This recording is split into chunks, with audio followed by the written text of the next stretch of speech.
to everyone. That's good. Greetings from Ukraine. Nice to see all of you, all our friends, and all our participants.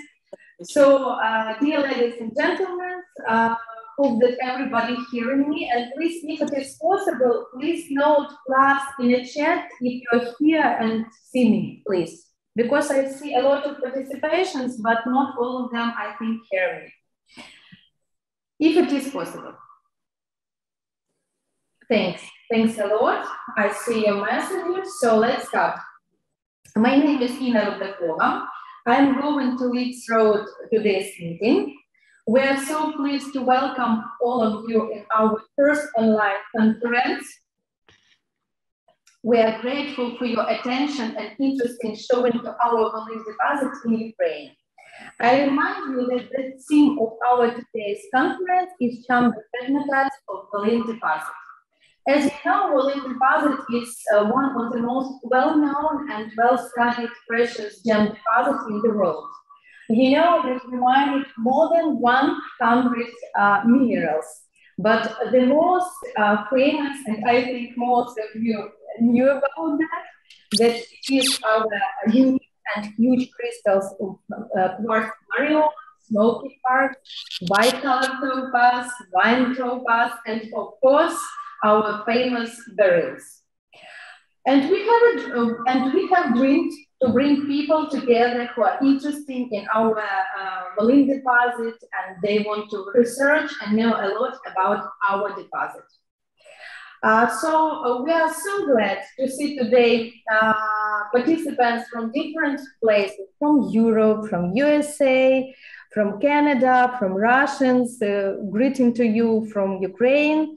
And among us today, there are geologists, collectors, dealers, and new participants who are just getting acquainted with features of our Volyn deposit. This format has allowed us to bring together people from different countries, and they are ready to share their experience and research. So let's welcome each other because we are really ready to see all of you.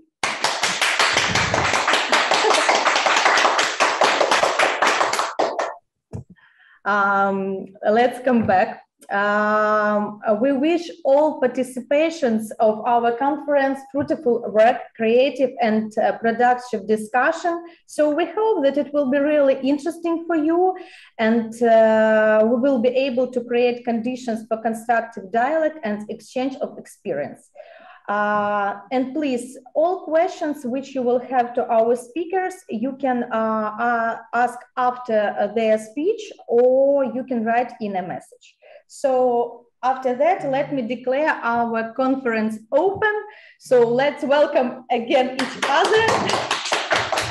Really nice to see all of you. So let's start. Well, now I would like to present our first speaker.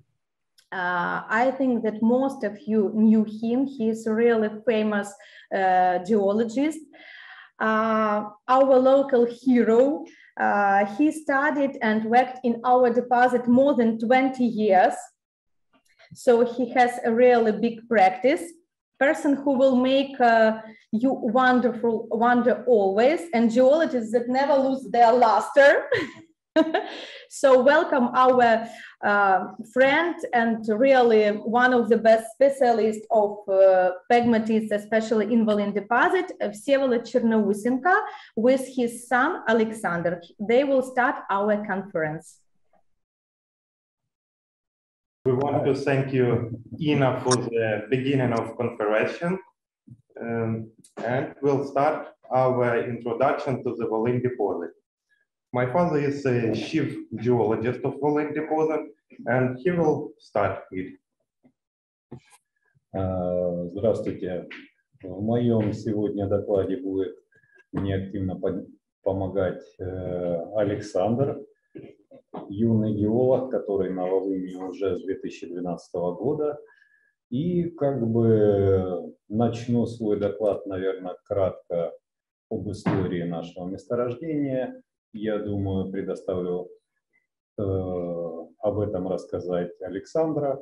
И потом я более детально остановлюсь на некоторых проблемах.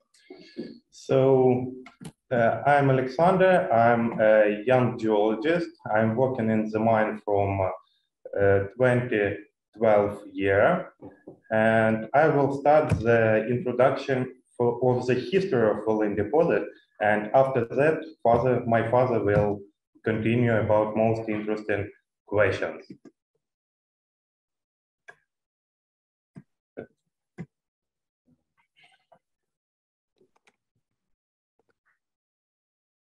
So let's start the show.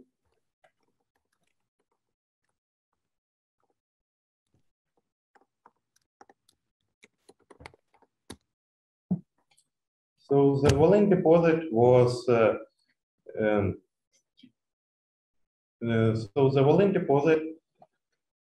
opened in 1911 year. The first important find was a crystal of topaz, which was about 300 grams. It was mined in the north part of the deposit, and it was found by the geologist Ivan Belsky Stepan Vladimirovich. He decided that there is a deposit here in this region, and he started looking for the money for the beginning of mining here. So he found that he started mining in 1931 year. The geologist who was the chief geologist there by that time was found the pocket in the first year, and this pocket produced more than 100 kilograms of topaz, and the biggest crystal of topaz was 3 kilograms. Here on this photo we can see some of the crystals which were found in the first years of mining in Volyn deposit. The crystal of topaz, this crystal of topaz is more than 50 kilograms, and it's the crystal of quartz, which is more than 500 kilograms.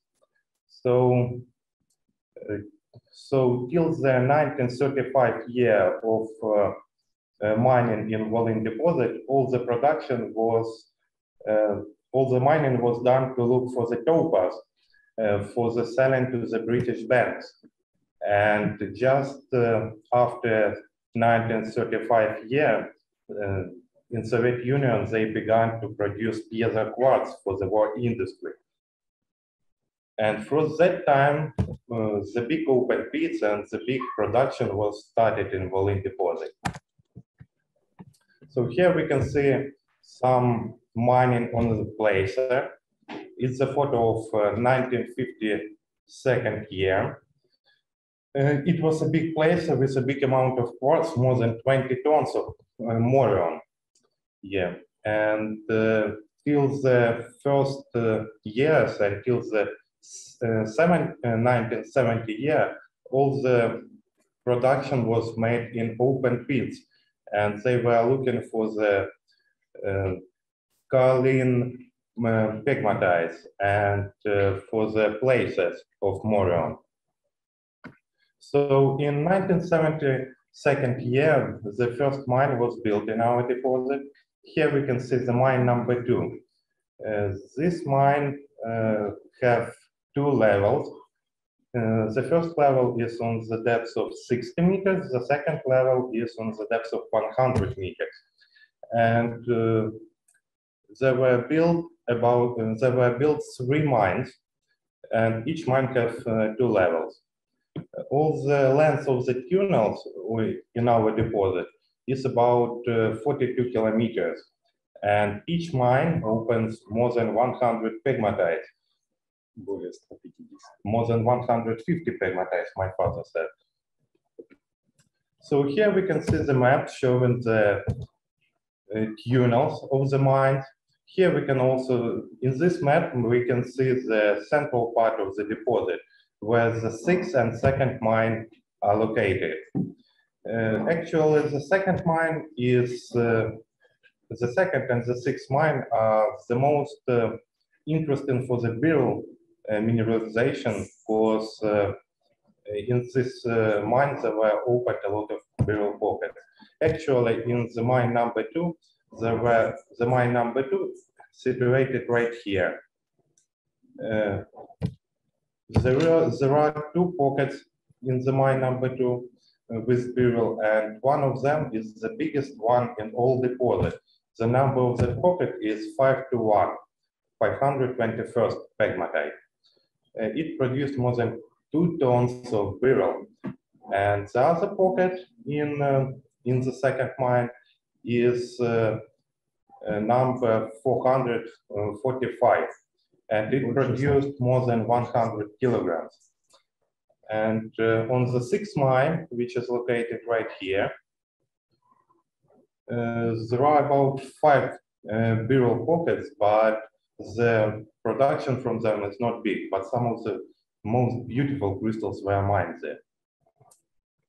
So here we can see the structure, a simple plan of corresponding Pluto and the pegmatite regions in it. Here we can see the Volyn deposit, Volyn's deposit, and it's interesting to show you that there can be found some more pegmatite regions in this area around the Pluton.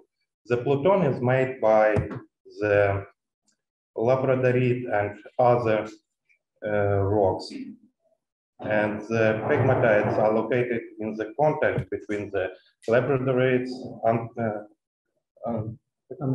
anactazite with granite, paleogen granite.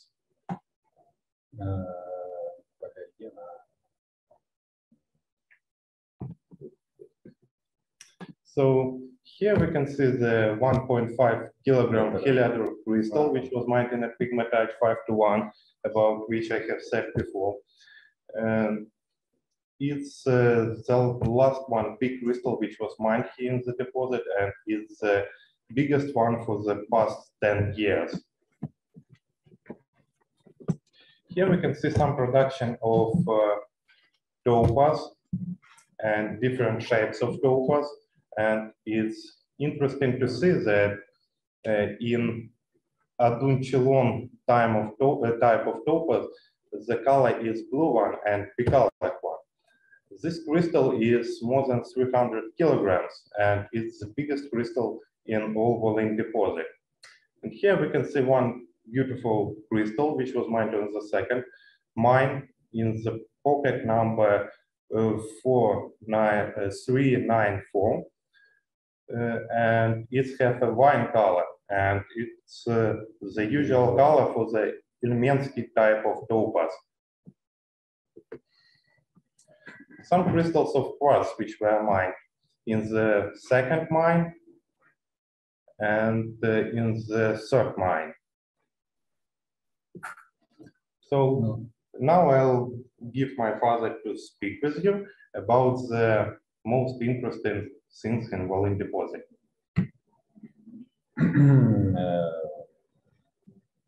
Я буду говорить, Александр будет переводить.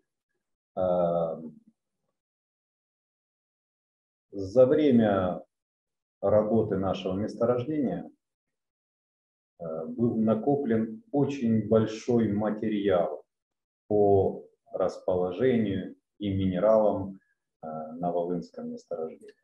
As the mine was started, the deposit was opened and the mine was started in 1931 year. There are a lot of interesting scientific material was collected from about the deposit. Я думаю, что это самое изученное месторождение пегматитов. He says that we think that it's the most learned deposit of pegmatites all over the world. С 1931 года было открыто, отработано, разведано несколько тысяч пегматитовых тел.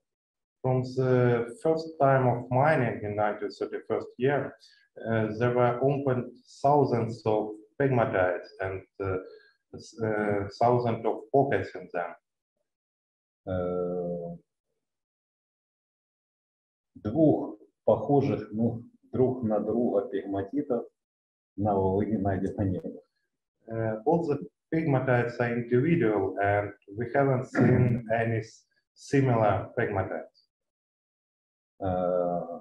Можно сказать, что большую часть времени работы велись на поверхностных объектах.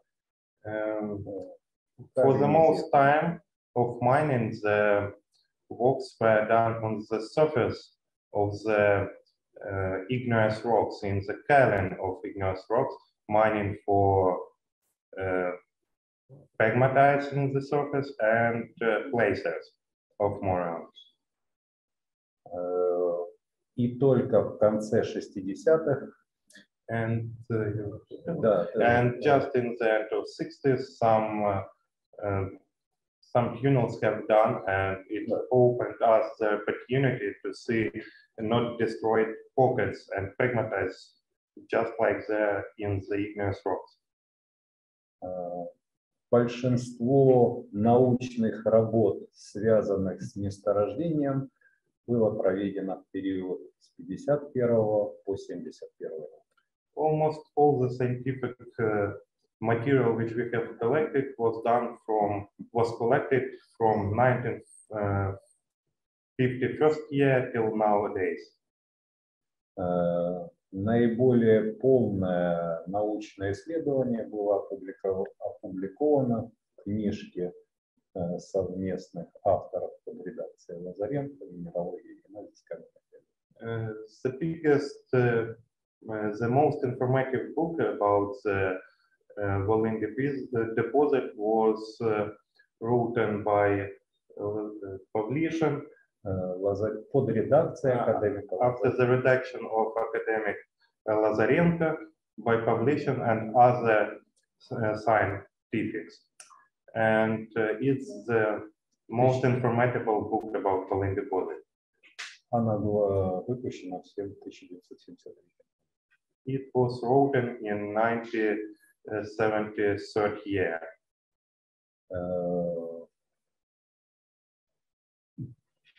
После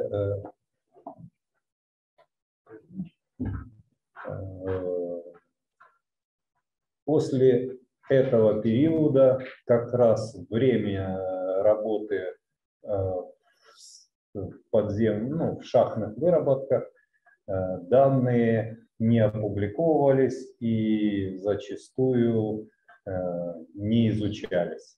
То есть данные, которые были получены в результате дальнейших работ в шахтных выработках с 1971 года, не опубликовывались и не были известны широко. As the deposit was producing the material for the industry, for the war industry, all the scientific information was closed about it, and nobody can read it from other countries. Эти работы, связанные с отработкой пегматитов в коренных породах, принесли новые данные. But all this information, which was collected in pegmatites in igneous rocks, in not destroyed pegmatites in igneous rocks, was very important. Появились новые интересные темы, которые требуют своих дальнейших исследований. There were found a lot of interesting themes which needs some more explanation. Таких тем очень много. There are a lot of themes like this. Ну, вот некоторые из них, на мой взгляд, достаточно интересные для публики, я бы хотел сегодня осветить. The most interesting of them I'd like to show today. Одна из таких тем – это формы растворения кристаллов берилла. One of the themes which is very interesting is the forms of etching of heliodor crystals from Volyn deposit. Я хотел бы это продемонстрировать на примере очень интересного пегматитового тела номер 364. We'd like to show you the forms of etching from the pegmatite number 364. Этот пегматит был отработан разведан при Советском Союзе в 1966 году. This pegmatite was opened and mined in 1966 year. При первоначальной отработке было добыто около 2 килограмм кристаллов берилла. In the first year of mining in this pocket, there were mined about 2 kilograms of crystals of beryl. В этот пегматит мы вернулись с целью ревизии по геологической информации, вернулись в 2007 году. We decided to work in this pocket again in 2007 year, and here on the picture you can see how it looks like inside. There were a lot of water in it, and the rock was very unstable, so we used to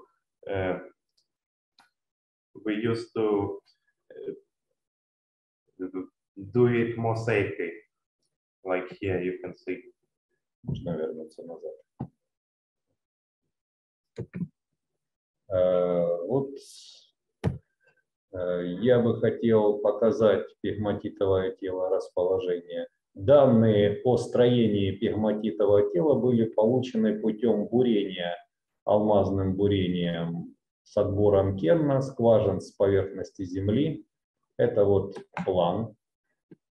И видно расположение разведочных скважин и контур пегматитового тела.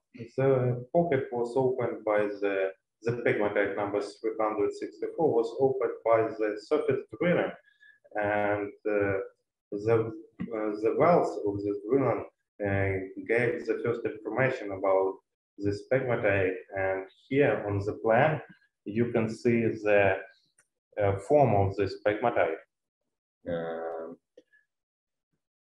Ну, горные выработки, которыми был разведан пегматит, нарисованы вот желтым контуром. The tunnels by which this pegmatite was opened are here on the plan. You can see them; they are yellow ones. На разрезах видно строение пегматитового тела, You can see его занорыша. the structure of the pegmatite, and you can also see the pocket, which is underlined now. И видно уходящая вниз огромная зона выщелачивания. And you can see the huge zone of leaching under this pocket.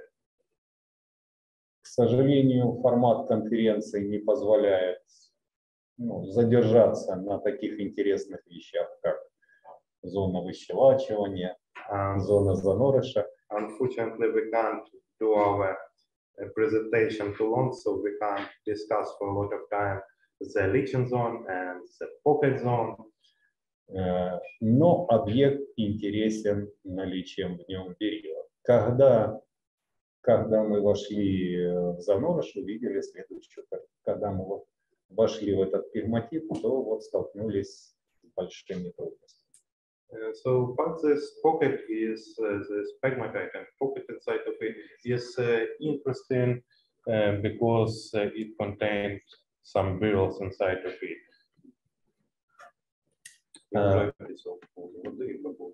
Да, переходим к следующему. Этот берил демонстрируется в качестве образца, он не из этого объекта. This crystal of beryl is showing us, just showing us the head of the beryls which are not etched. Actually, this crystal wasn't mined in this pocket, it's just the sample to do our speech more informative. Мы здесь видим грани призмы, We can see here the faces of prisma, грани пинакоида the faces of pinacoid, и грани пирамиды. and the faces of pyramid. So, and these crystals which were actually mined in this pocket, and here you can see how deep the etching was inside of them. Уникальной особенностью для Волыни именно этого пегматита And it's the unique characteristic of the beryl from this pocket. необычные формы растворения кристаллов берила. The forms of etching are really unusual for the Volyn deposit. Мы видим здесь остаток вершины фрагмента кристалла с остатком. Here we can see the etched crystal with the left face of the head of this crystal. Is the head of the crystal. You can see here the pinacoid and the pyramid. И отсутствует грани призмы. And all the faces of prism were etched. На соседней картинке On another picture, on the right picture, мы видим фрагмент, растворенный фрагмент кристалла берила, в котором отсутствовала изначально вершина. On this picture, we can see on the right picture, we can see the crystal of beryl, which before etching, which doesn't have a head. Особенностью этих кристаллов являлись наличие сильно развитой заигленности, развитой по пинакоиду. Именно по пинакоиду и по граням.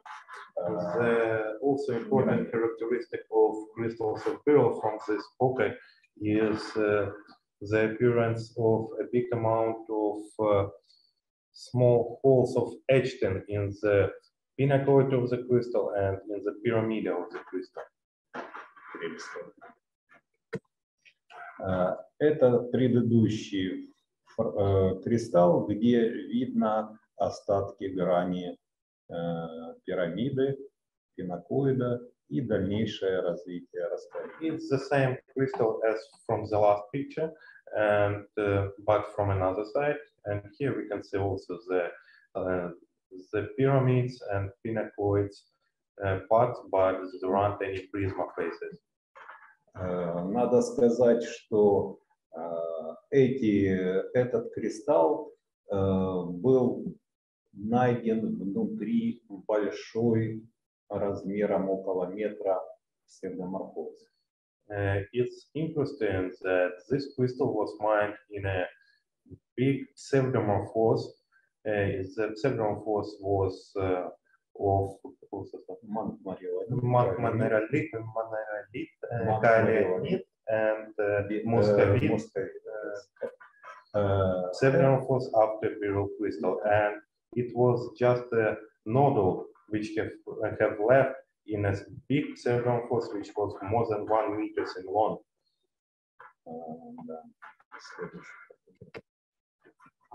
На этой картинке мы видим фрагмент кристалла берила из этого же занорыша, в котором отсутствует, изначально не было вершины.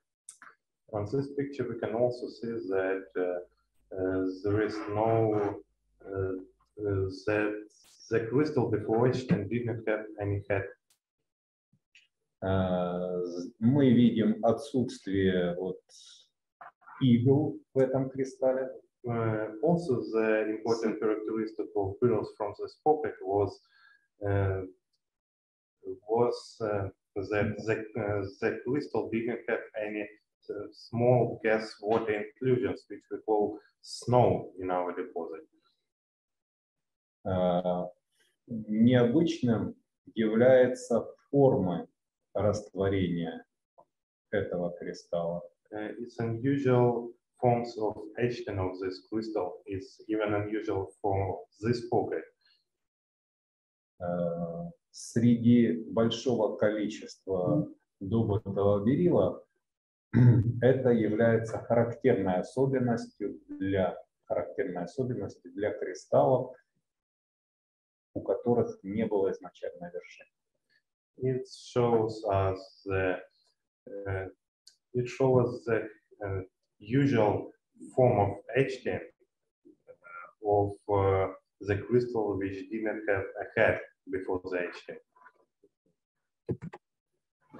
Вот тоже на фото кристалл, в котором изначально не было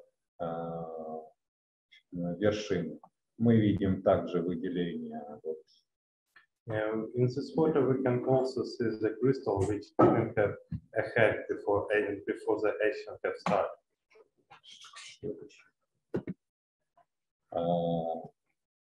Кристаллы, которые имели вершину, растворялись с образованием вот таких форм правления. The crystals which had a head before the etching have started have such an unusual form of etching. Here you can see that the head of the crystal is here. Да.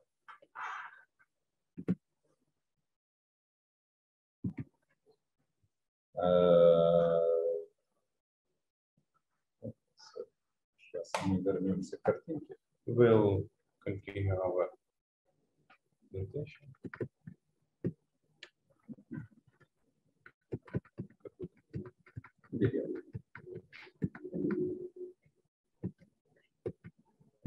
Just a second, please.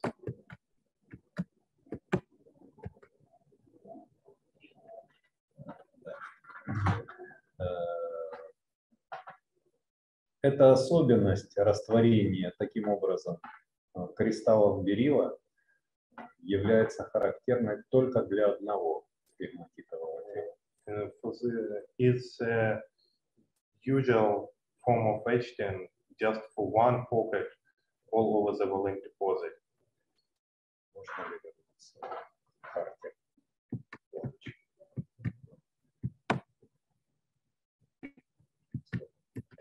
Надо сказать, что это не является, находка такой формы растворения не является особенностью какого-то одного места в этом пегматите. We need to say that such forms of etching are usual for all the pockets, not just for one part of it. Да. Подобные формы находились по периметру всех вот этих органов. Such forms of etching and bills were seen all around the tunnels in this area. Почему образовались именно такие формы? Предстоит узнать в будущем. Nobody knows why such an interesting forms of etching have formed in this pocket, and we hope that people which are here and people who love minerals and geology will also think about it and help to find the answer for this question. Мое выступление подходит к концу. Я постарался зацепить, затронуть одну только такую тему. Our presentation is going to the end because we decided just to speak about this interesting theme. Много вопросов связано с тем, почему наши занорыши в наших пегматитах имеют такой большой размер. There are a lot of questions about, and we also want to discuss some questions about our deposit in general, such as why the pockets in our deposit are so big, and why the pegmatites have just one, maximum two pockets. По моему мнению, это связано косвенным образом с наличием углерода. We think that it's because of the carbon in pegmatites. При обследовании пегматитов, сотен пегматитов, while mining in the hundreds of pegmatites, скрытых шахтными выработками, which were opened by the tunnels of the mines, практически везде были обнаружены либо остатки, либо выделения кюрита. Almost in all pockets there were some finds of chloride, of the mineral chloride, about which the Peter will speak in his presentation. Yes. Кроме этого, в 1961 году and it also in 1961 year, одна из скважин, one of the drilling wells, пробуренная на глубину 615 метров, which was drilled to the depth of 615 meters, скрыла занорыш в пегматите, заполненный газом. opened the pocket in a pegmatite filled with gas. Объем газа был настолько большой, There was so much gas in it, что буровой инструмент был выброшен из скважины. And all the drilling was dropped it from the well. И в течение 20 минут происходило выброс газа из скважины. And about 20 minutes there was gas going from the drilling.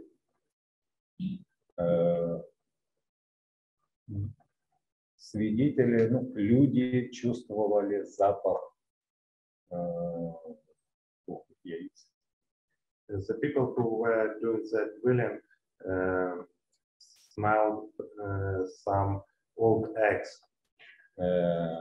Это свидетельствует о наличии сероводорода. It shows us that there were some сероводород in this pocket. Я думаю, что гранитная магма, поднимаясь кверху, что в пегматитах газ расширялся по мере поднятия гранитной магмы к поверхности. We think that the gas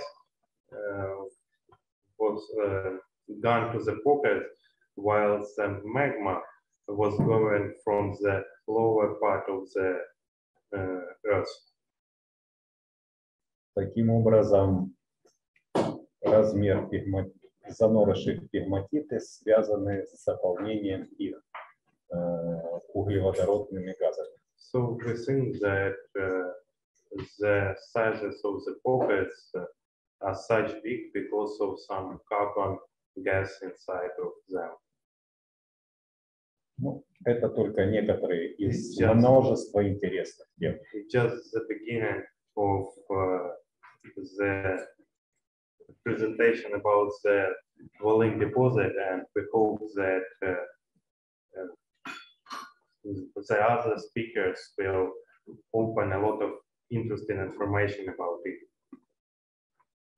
Thank you. Again, hello to everyone. Oh, it is really great because I see new people. So nice to hear you, nice to see you again, and come back to our schedule. So next, our speaker. I think also all of you knew him. He is our friend during a lot of years, and he knew a lot about our deposit. So his name is Peter Lyckberg. Let's welcome him.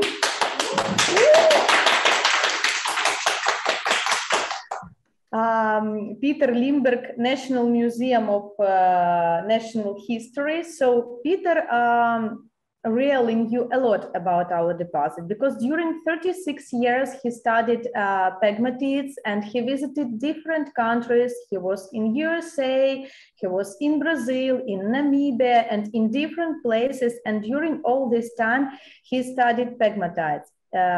Frankly speaking, I think he one of the most of the best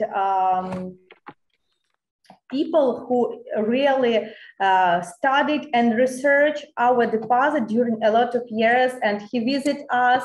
So welcome, Peter, and I think for all of us will be really very interesting to hear your talk, your report. Again, I would like to tell that the theme of his report will be the chamber pegmatites of Volyn deposit. So welcome, Peter, and please. Thank you very much for the introduction, Ina. Good morning, ladies and gentlemen. I will speak, but of course it's the images. My presentation is always showing a lot of images.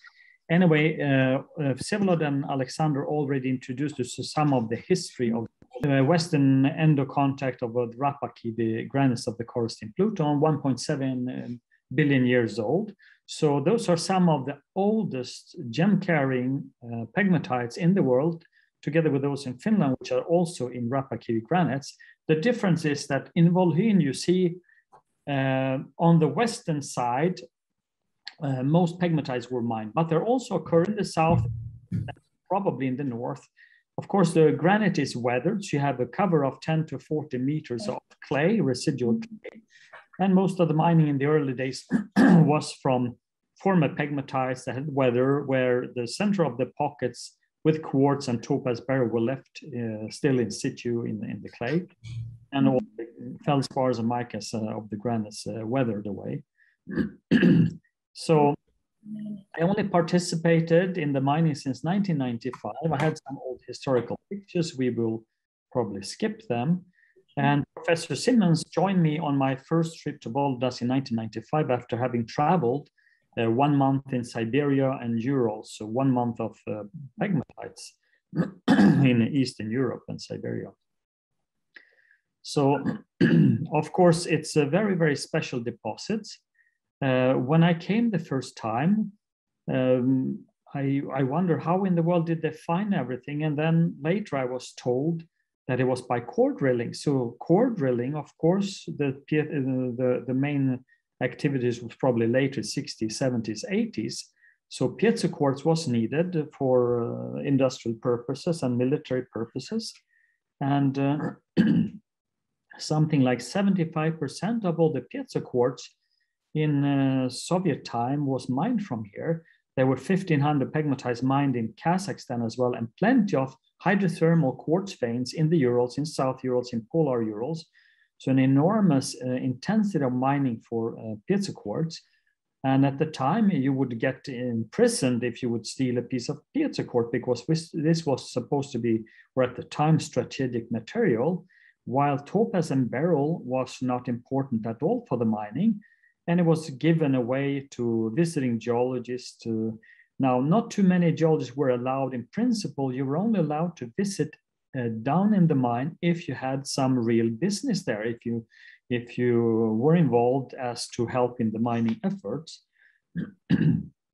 So when I tried to visit already, I was invited to come and visit in 1985 by this Polish geologist, but that would mean that I would go with him across the border from Poland. I could go to Poland from Sweden easily and go into Ukraine. He said, oh, you just say "Yeah, Balt, I'm from the Baltic states," and not knowing any Russian or Ukrainian, maybe I could get by that, but I did not look forward to a future in a Siberian labor camp, for unknown time.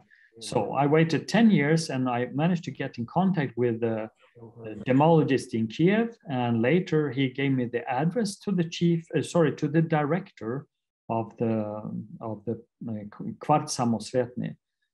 And it was a very, very interesting visit. Of course, this was shortly after Soviet Union fell apart, so it was completely different from what is now in Ukraine. All the former Soviet state has developed immensely in different ways, but this mining effort also with so many tunnels at 2 main levels and 3rd level, it was, and even just the core drilling, if you would count on small cores, it was an effort of 500 million, $500 million, or even with this big size that we're using, this is in modern terms a matter of $1 billion or 2 billion euro for finding all those pegmatites. Anyway, it was necessary, it was needed material. And it wasn't only when I told you in 1985 that I saw the first Helidor, and later, especially in the 90s, mostly mineral dealers from Poland were bringing Helidor and some topaz to mineral shows in the West. And there was one Austrian young fellow, René Triebel. He was traveling, he bought from one young Russian mineral dealer, and then later he found out that there was in Moscow, you could buy in Titsky Rynok, there was a market where you could buy those beautiful Heliodor crystals. He went there many times by train and bought.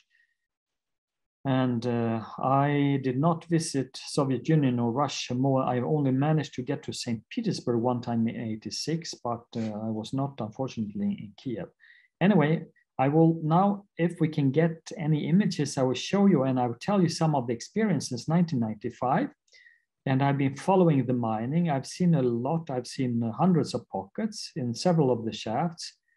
And I've kept very frequent contacts with the mining company to be able to really follow. I did the same in other pegmatites as well previous to this, and I had very long-term interest in different deposits. I mostly studied in Scandinavia first, and I was in the Urals. I was in California pegmatites from 1987, of course, mostly about tourmaline and kunzite and so on. But when you see many different types of pegmatites, it adds to the interest.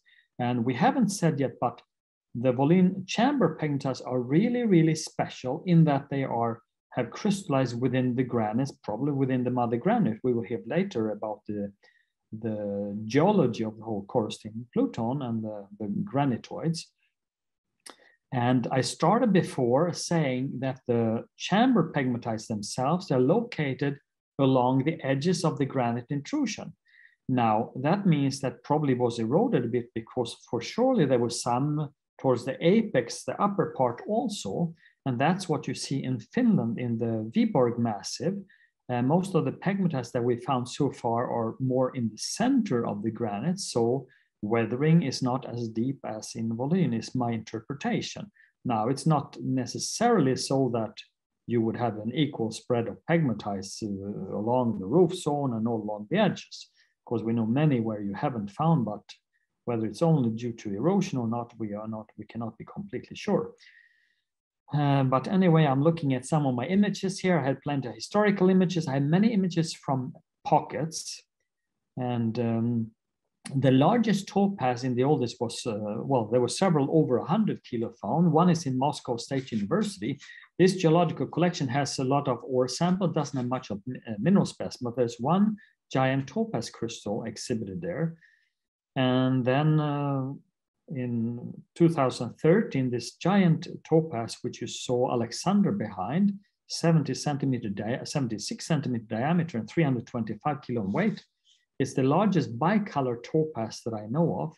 And there was one piece broken off at the bottom of that crystal, weighing 50 kilo. And I know the chief geologist, Vsevolod Chernosenko, he was laughing at me because I had a lunch. Lunch was very simple. It was in principle only a bottle of water. But I sat and had lunch on this 50-kilo blow topaz, because that's not many chances in life you have that. Anyway, the mine has shown me, and the visits to the mine has shown me many interesting features. The structure of the chambers, the structure of the pegmatites themselves, the zonation. Now, Vsevolod touched upon it, and Alexander, that we saw the cross-section of the extreme leaching.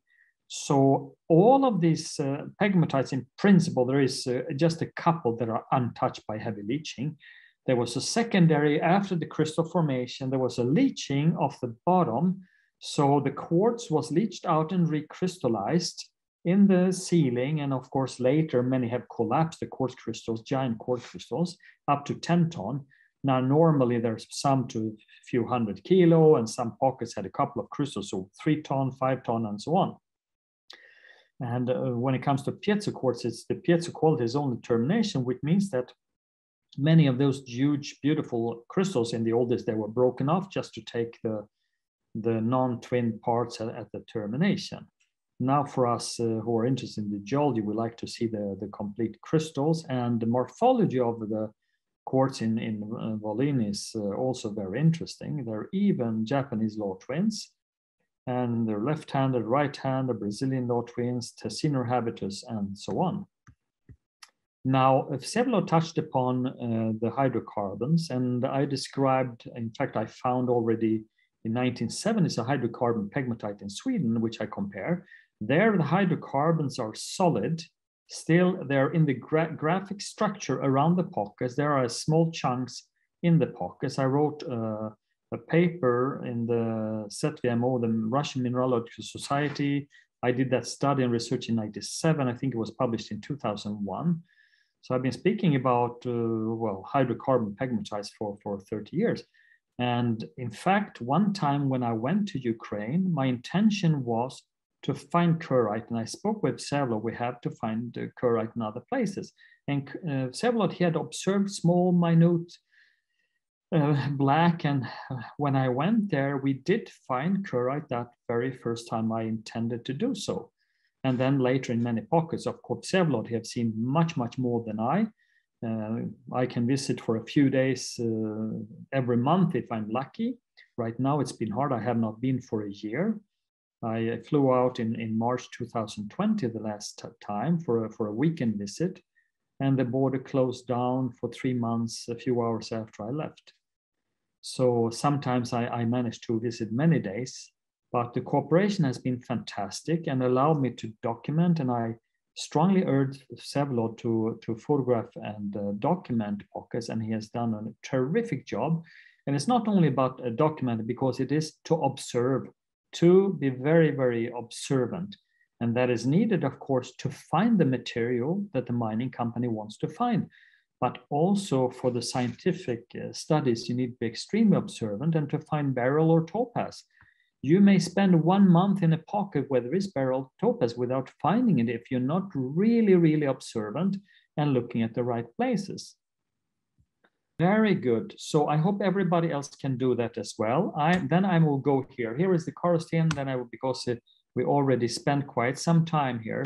So the old mining, I go very fast now. And the piezo quartz, the first barrels that came out summer 85.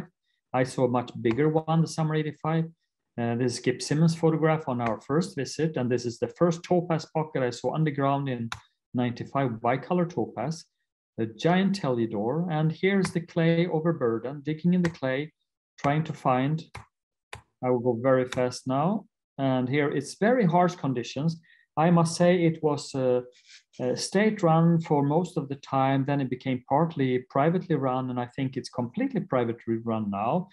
And of course, conditions in the old days were probably good from 95.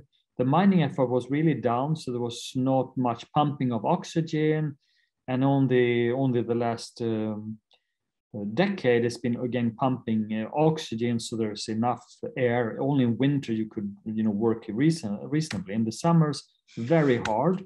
And you can see a photo. Oops, no, something happened. Now I see Skip's screen here.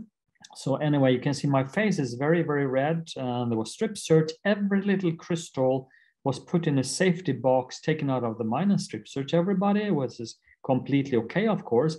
The problem is it was not possible to bring any feldspar or quartz out of the mine. So I photographed interesting feldspars and micas and so on. Here's topaz in the mine. And here are old photographs of topaz crystals. And the pockets are enormous. Normally we speak about pockets that are 1 or a few meters. And here are pockets, and the largest pocket we haven't mentioned, but it's in pegmatite 521. And there are 2 sections. They haven't broken the wall, maybe 2-meter wall.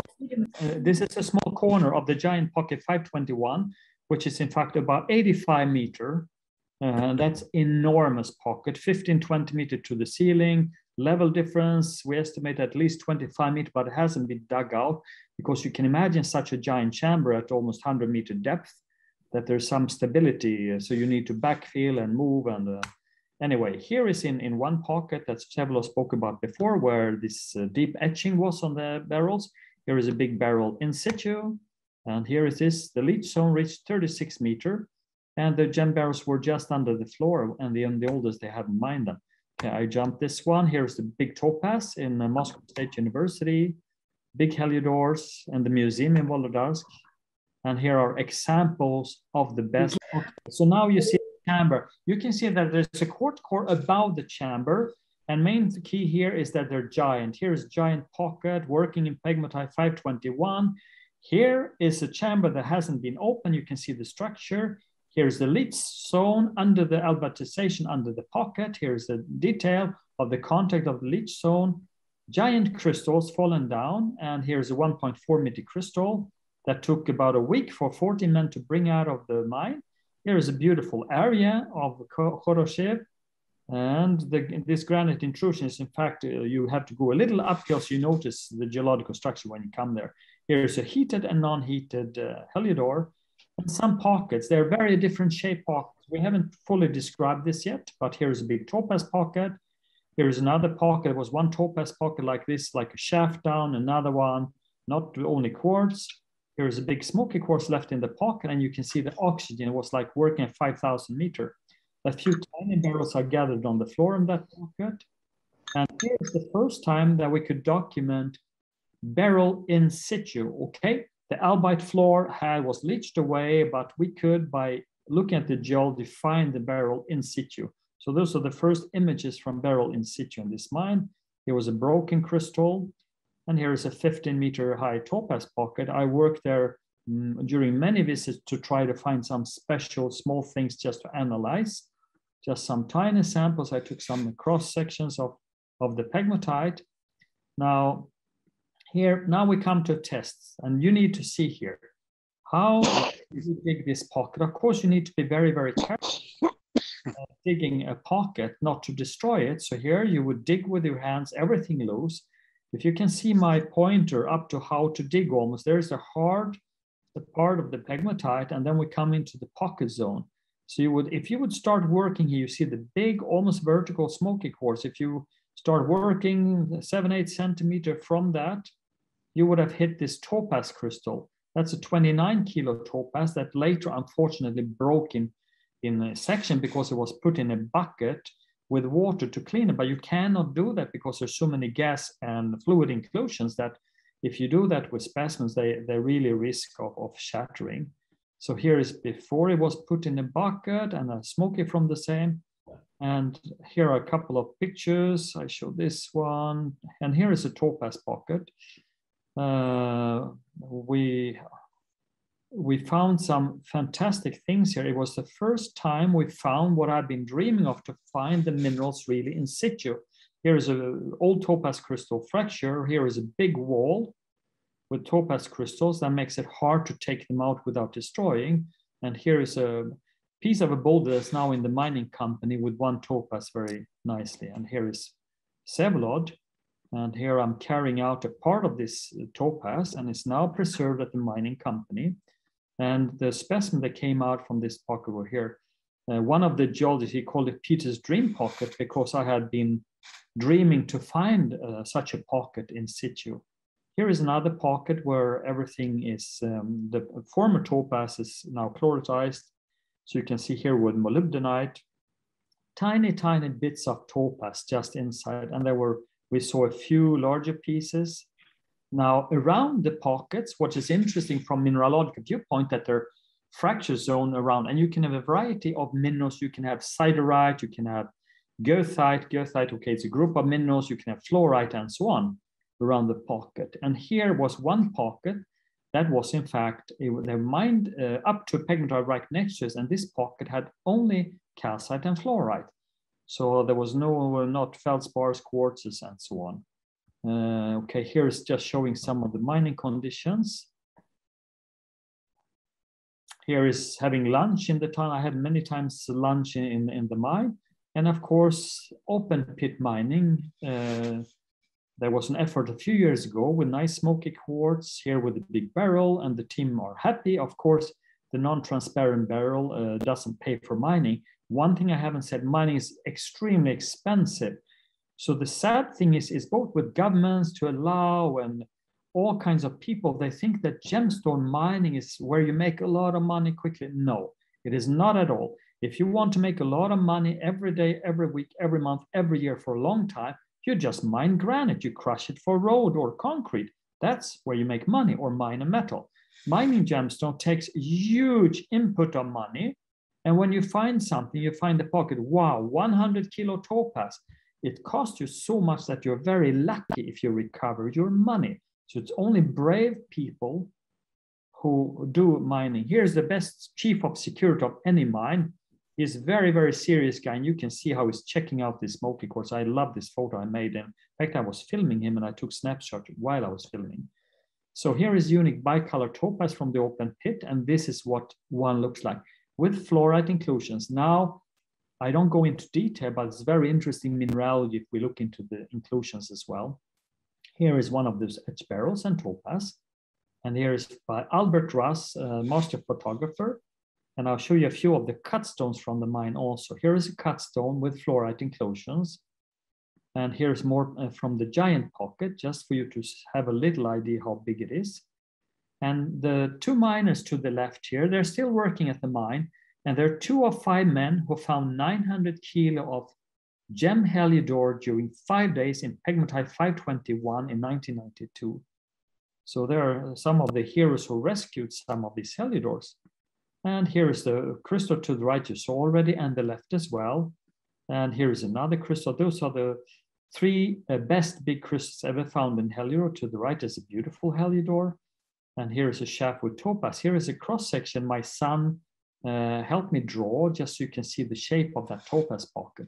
So there were a couple topaz pocket which has completely different morphology. And here is topaz in situ. Now the largest topaz on this pocket was, I named it Sergeyev, the owner of the mine, 230 kilo. And it's not cleaned up, but you see the clean crystal to the right, 35 kilo here with Albert Russ. And here's a cut 9,000 carat stone. But also how much it cost a fortune to find such a stone. Now we will look at some of the most beautiful. I must say that for Europe, the Volyn deposit is by far the #1. I would say most interesting and most productive. There are at least 2 different species of completely gem quality and giant.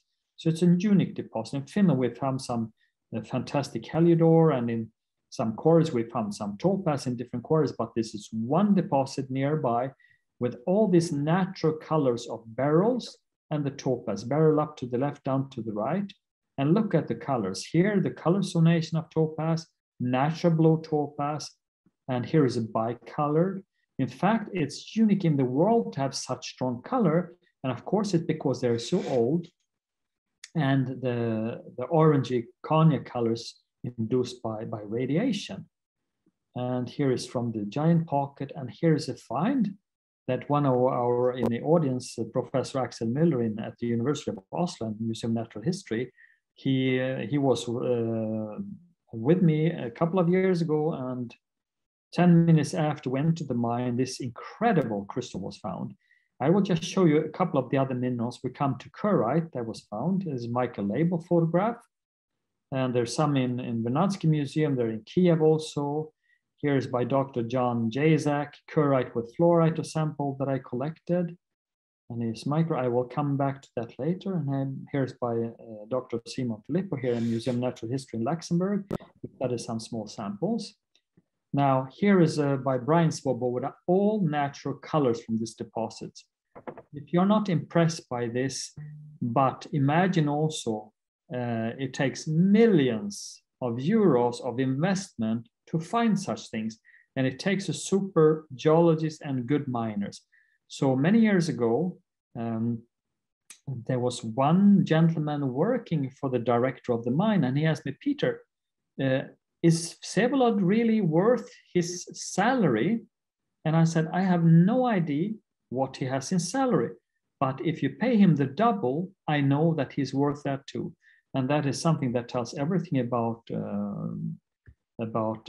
how good, because I met hundreds of geologists, and Vsevolod, and of course now Sasha also is the real expert of this deposit. Vsevolod is almost lifelong, and it's not only, he studied many other deposits before this, and he traveled the world, and we often discuss many other deposits, very important. I want to thank Volyn Gems, especially Sergei, Alena, Vsevolod, Inna, Alexandra, and all the miners, and also previous geologist miners on this deposit, because it's a lot of hardship to mine. It's very difficult. And of course, I'm employed not by the Museum of Natural History. I'm a scientific collaborator. So I have a completely other job, and I do this all on my spare time for my pocket money, and family money, which disappears. So I have to thank my children and of course my wife. And my wife is half Ukrainian. Most people don't know that. And then I went to congratulate my daughter who just graduated. And one last thing, which is not least important, it's very important to encourage the young. This is my son at age 1 year old. He started collecting quartz myself. And in fact, that's how my interest in geology started. I was 1 year old and a few months.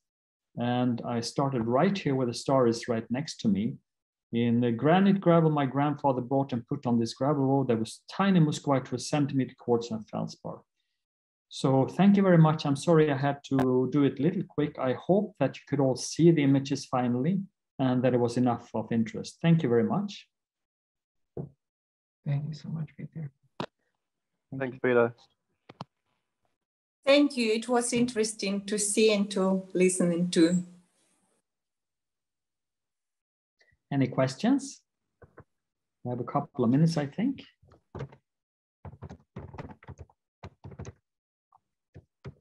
Peter, hi, that's excellent.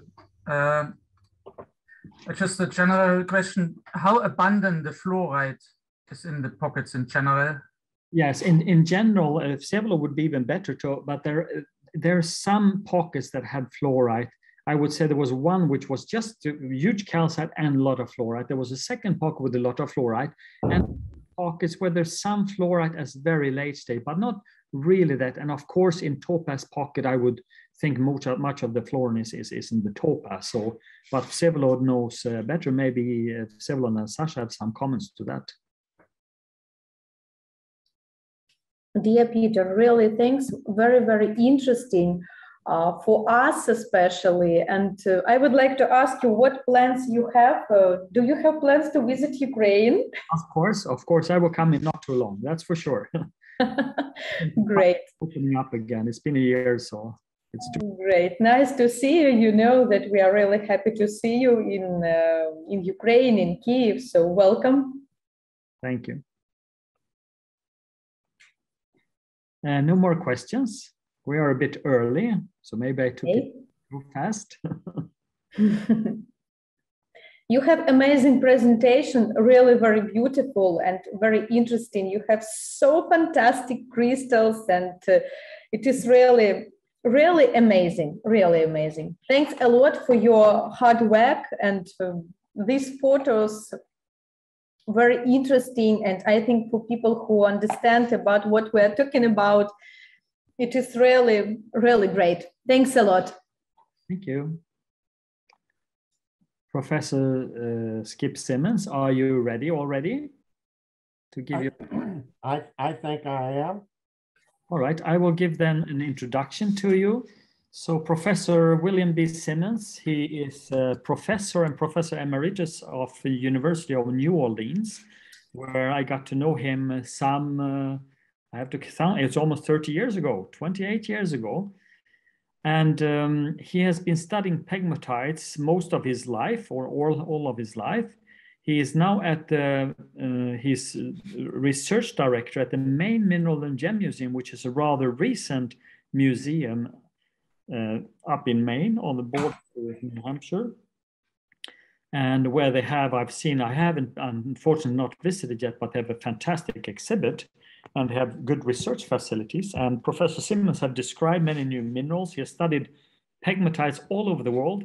And he's in fact the only person that I traveled to 6 continents with. I met up on 6 continents. We traveled together on 5 continents to study pegmatites. And it's a great honor to have had the opportunity to share so many wonderful visits with Professor Simmons. So we're really looking forward for him to present mineralogic pegmatites, which are many types. You know, what we've done now presented with just within the mother granite. We could call them like big bubbles, and Professor Simmons will show us the great spectrum of pegmatites and what can be found in them. So most welcome. Thank you very much. Okay, can you see my presentation, Peter? I cannot see it yet. I see you. So have you shared your screen yet? Yes, I have. So then it is. See what's happening here. Let me get out. There's my. Okay, so you don't see my shared screen? No, I see you. So Ina, you will need to choose. I see you in full screen, Skip. So I don't see your shared screen. Okay. Start. Okay, now we see it. Now, very good. See. Everything is okay? Everyone see and hear? Yes. Okay. Yeah, all good. Yes. Yes. Okay. Okay. That look right now? Okay, so I'm going to talk a little bit about mineralogic pegmatites in general, not just these fantastic ones that are there in the Ukraine, and we'll see some examples from the Mountain type mineralogic pegmatites in New Hampshire, and some of the mineralogic pegmatites from the Orongo Mountains, and make some comparisons to these enormous chamber pegmatites in the Volодарsk area. So we'll start out with this diagram to kind of get our feet on the ground about mineralogic pegmatites. This is the depth zone classification of Cherney and Ursit, 2005, and modified in 2012. And this is the classic classification of pegmatites according to temperature and pressure. And you see the mineralogic pegmatites are down here at the low pressure end of this and at the lower temperature ranges. So this is classically the mineralogic pegmatites. What I want to emphasize today is that in addition to this, there are many rare element pegmatites that have mineralogic cavities in them. And so they need to be included in this kind of definition. If we look at the classification by Cherney in 91 and in 2005 and 2012, we see that here we have the mineralogic pegmatites, and in the original Cherney classification, it was just the NYF pegmatites, and then it was recognized that they needed to add also the lithium-bearing mineralogic pegmatites. So these then are pegmatites that form at low pressures between 1 to 3 kilobars or depths of 3 to 9 kilometers.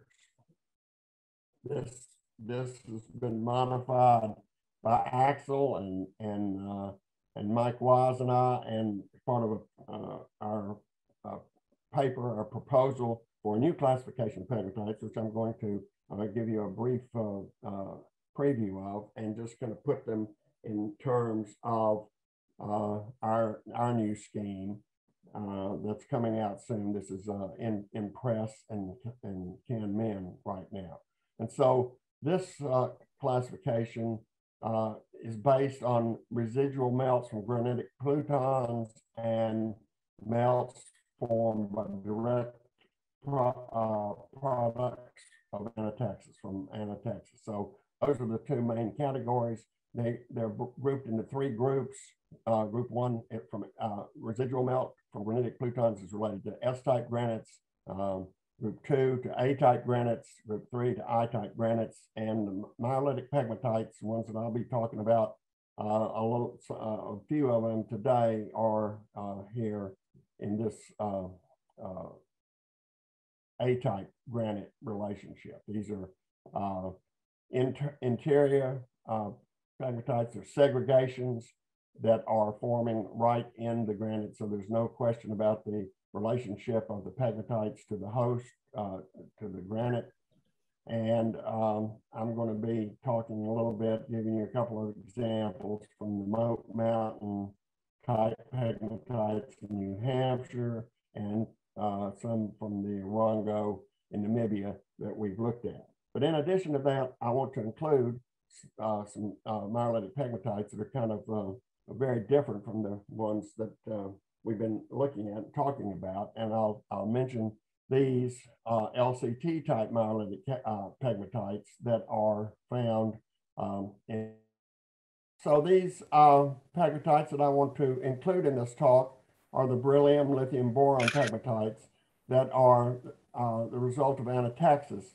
So these are segregations of anatectic melts that are from metamorphic rocks, from the pegmatites, and they represent a melting of the felsic portions of the pegmatites. And we'll talk about some of those as well. So again, this is the new proposal of the classification of pegmatites by Mike Wise, Axel, and myself.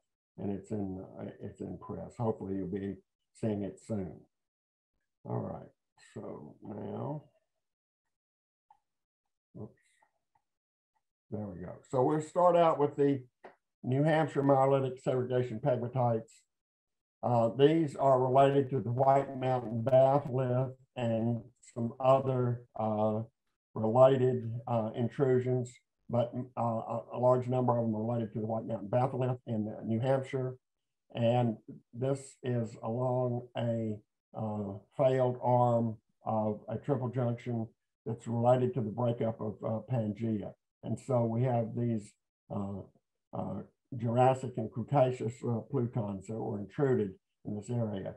And there are many segregation pegmatites associated with these that are quite well known in the New England area in the US.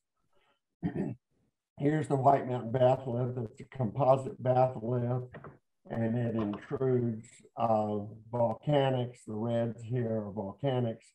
So this is a composite batholith that's composed principally of the Osceola and the Conway granites. And within these granites, all these spots here are segregation pegmatites that have formed in these. And we get these mineralogic pegmatites. Also in the Ossipee complex, which is to the south of the White Mountain batholith. Here we have some of the segregation pegmatites, mineralogic pegmatites that range from these small ones of a few centimeters and to meter-sized ones like these two here. And what you can see in this image here is the granitic texture out here, and then the beginning of pegmatitic texture right around some of the minerals that are found here. Topaz, of course. These are small crystals in comparison to ones that you've been seeing, and not so dramatic as the ones from the Volyn deposits, but we have topaz and smoky quartz crystals in these mineralogic pegmatites. Smoky quartz, and some of these can get up to a meter in length. And one of the things I want to emphasize is that there is fluorite slide as we move to Africa, Southern Africa, and the Orongo mountain pegmatites that are here in South Africa. And these also are related to rifting, the breakup of Gondwana, excuse me. And we have the intrusion of these magma centers, including the Spitzkopos, and they are Cretaceous in age. And so this complex, the Orongo, is a caldera complex, and here we have the volcanics in the center that have been intruded by the Orongo granite in yellow, and the sites of abundant minerals are these spots here on the around the southern edge and the northeast. These are where we have abundant minerals and the production of a lot of gem material. And here are some examples of these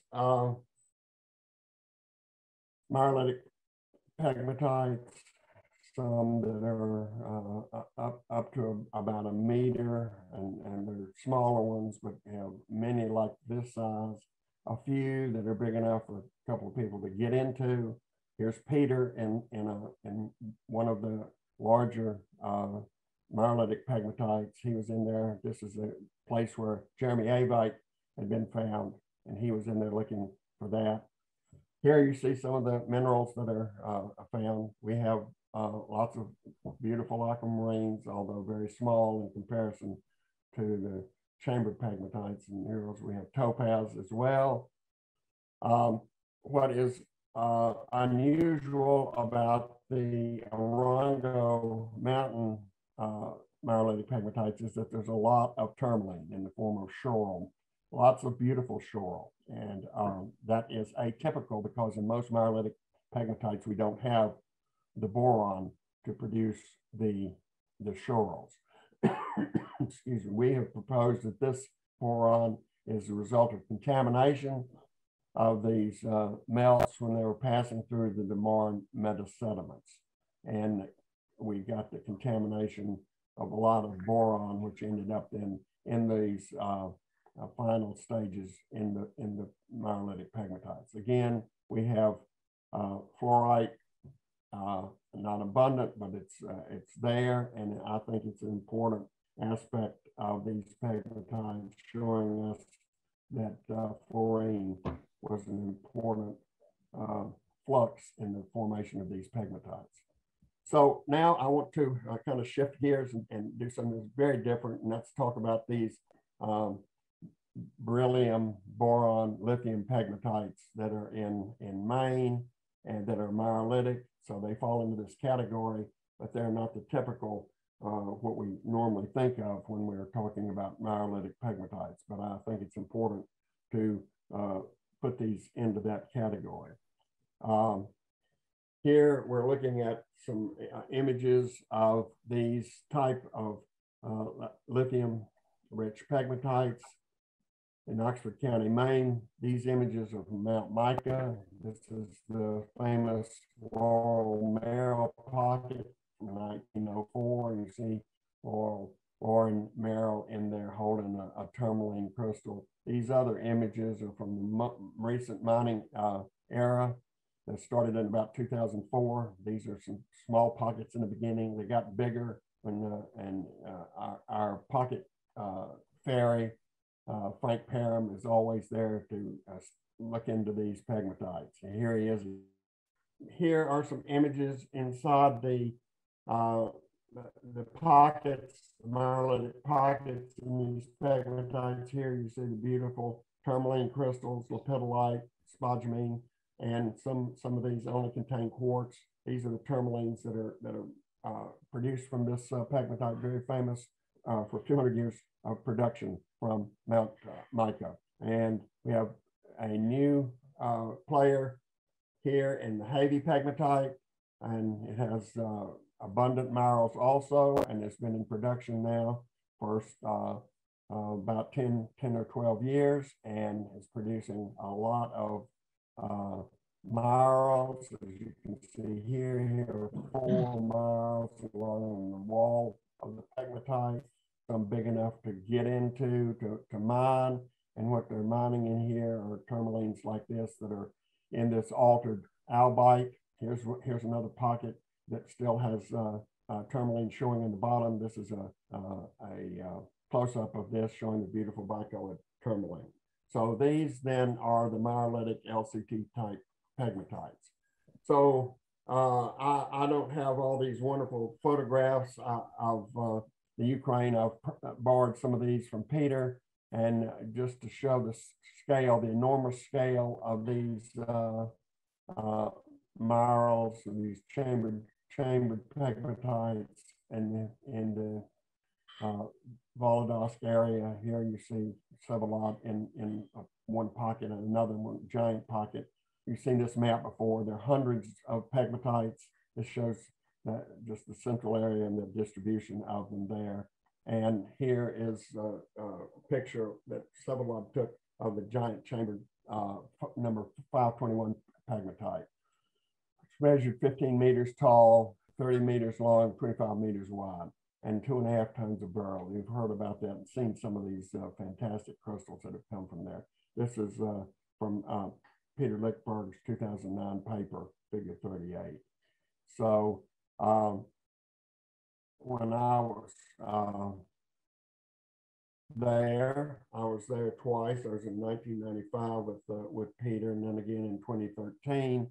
And I was underground, and here is a picture with Sevalov, his son, Alexander, who you've seen earlier, and Peter. And here's Alexander in the pocket that we worked while I was underground, and looking at picking in the pocket floor for crystals. And so I was really happy to be back above ground. So you can see me with a big smile on my face, not only because I got to see these wonderful mineralitic pegmatites, these huge chambers, but because I actually came back up. It was, here I am, overweight, out of shape, and up from sea level, and in this very low oxygen environment in the mine. I was struggling while I was there, unfortunately. And here you've seen much better pictures than I have. These are some of the pictures that Peter holding these fantastic barrels and topaz, bicolored topaz, smoky quartz, giant smoky quartz crystals, regrowth on some of the broken crystals where they were laying and growing. Here's some of the barrel in place, and of course the spectacular heliodores there. And again, fluorite. We'll talk a little bit about what's important in pocket formation.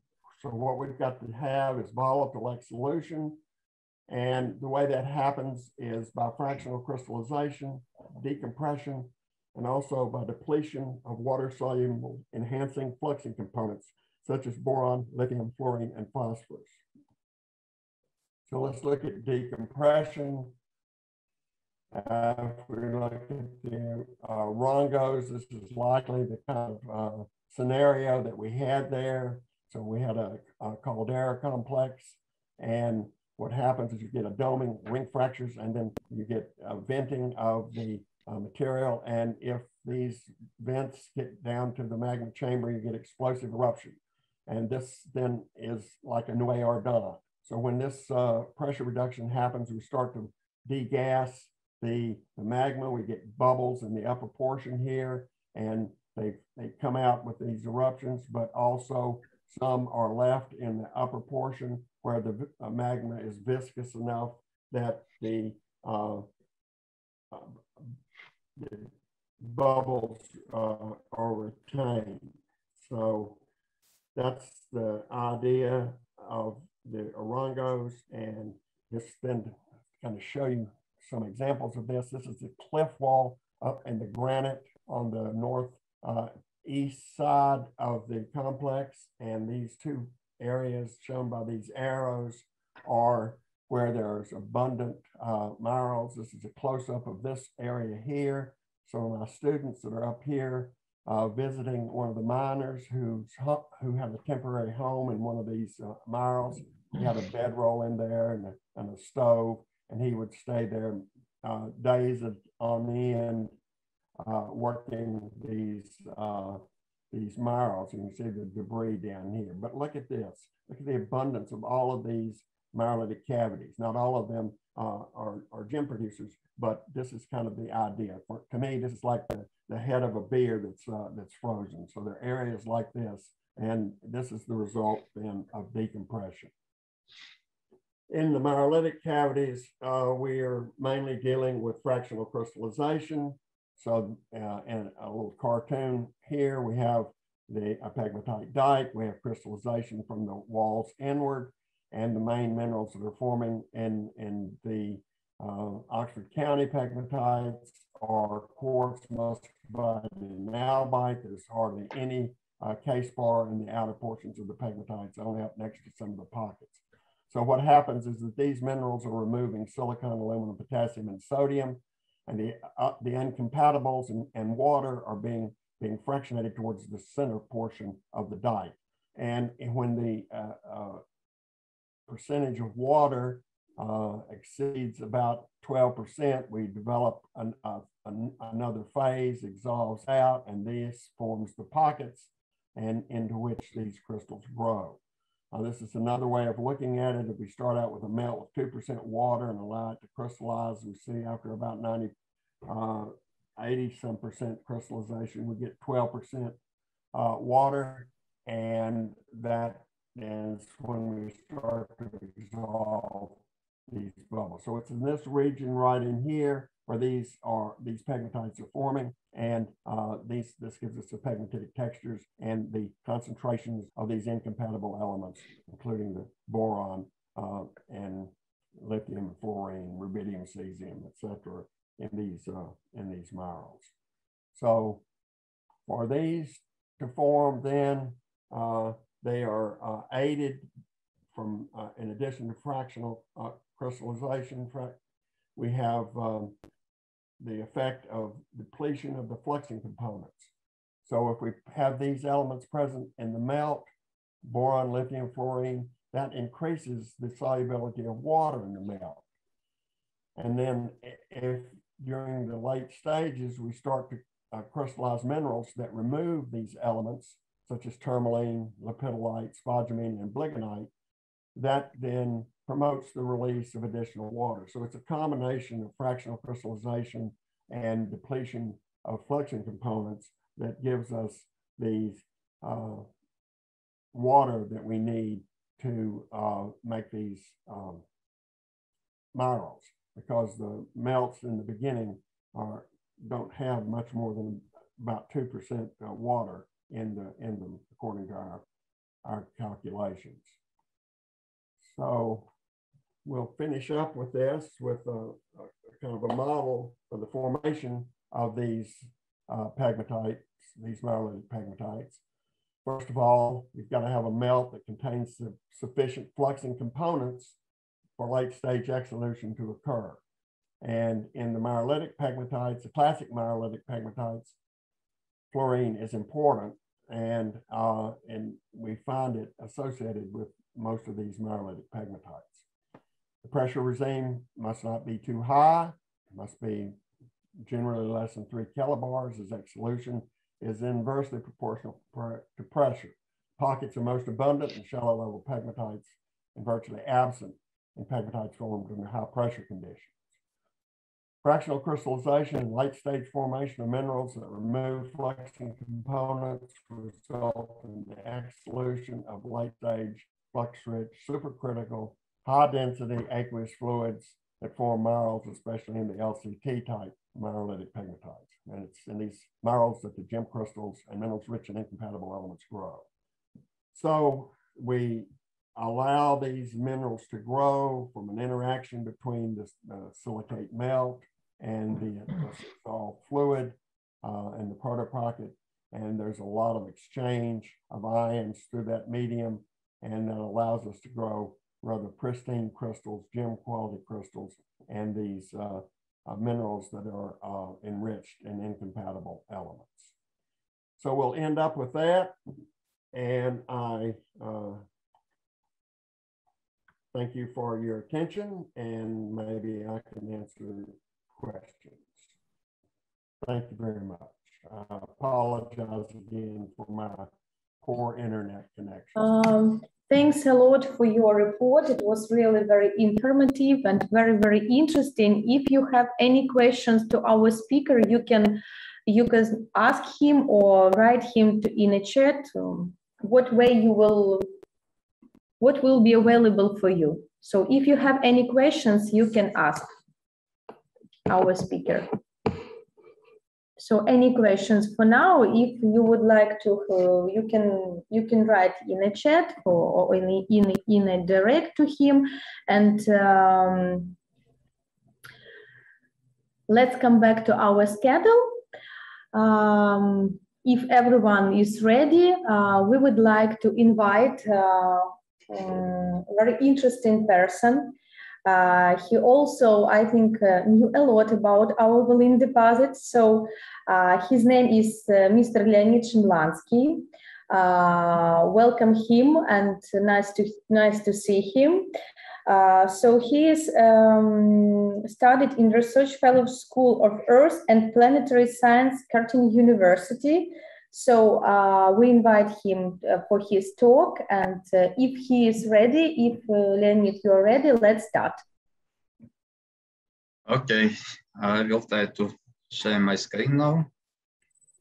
I'm sorry, Leonid, can you regulate your camera, please? Because we do not see your face. Oh, thanks a lot. Now we see you better. But you don't need my you need my my presentation. We also would like to see you. Nice to see you. Okay, so let's start. Okay, so you must see my, you can see it now. Okay, so my talk is based on a new paper that was just accepted in the European Journal of Mineralogy, and it is dedicated to the geochronology of granites of the coestin Pluton. And in this paper, we are trying to explain origin of pegmatites, of chamber pegmatites, of the Volyn pegmatite field. So here is a map, schematic map of the Ukrainian shield. You can see coestin Pluton is located in the northwestern part of the Ukrainian shield. And there is another big Pluton of the same type, also in the central part of the Ukrainian shield. It is called coestin Mirgorod, and a few small intrusions in the eastern part of the Ukrainian shield. All of these intrusions were formed between 1.8 and 1.75 billion years ago. All share similar composition and similar features, but chamber pegmatites are known only in relations to coestin Pluton. And there are no pegmatites, no chamber pegmatites in the coestin Mirgorod Pluton and northern in eastern part of the Ukrainian shield. And one of the explanations for this is the level of erosion of these intrusions. So it is believed that coestin Plutonic complex has very low level of erosion. So we can see, actually in the field, we can see in parts preserved roof of this intrusion. Whereas in the central part of the Ukrainian shield and in the eastern part, we can see only deep levels of the intrusion. So we believe that in coestin Mirgorod Pluton, the level of erosion exceeds probably 5 kilometers. And in the eastern part of the shield, we can see only roots of this huge complex. So here is a map of the Coriston plutonic complex. You can see there are a lot of granites Bakivi shown with this pink color, and there are also huge anorthosite gabberic intrusions. And you can see here ages that we produced that we obtained for these igneous rocks. There are a lot of ages. Now it's up to 30 different ages in different parts of the intrusions. And we are trying to apply these geological methods to explain origin of pegmatites. So now we will focus on this part of the Coriston Pluton. This anorthosite massive, huge anorthosite massive called Volyn massive, and all known chamber pegmatites are located, actually, I will show on the next maps, are located just near these huge anorthosite intrusions. There are also small mineralogical pegmatites in different parts, everywhere actually in the Coriston Pluton, but usually size of those minerals does not exceed like 10 centimeters, 5 centimeters, so they're quite small. And only in the vicinity of the anorthosite massive, we can see huge pegmatites, which contains quite big crystals of different minerals. So we want to explain this, why we don't have chamber pegmatites in different parts, in other parts of the Coriston Pluton, and all of them are concentrated in near the anorthosite intrusion. Okay, here is one of the sections of typical pegmatite intrusions. So you can see here the main zones that occur in pegmatites. So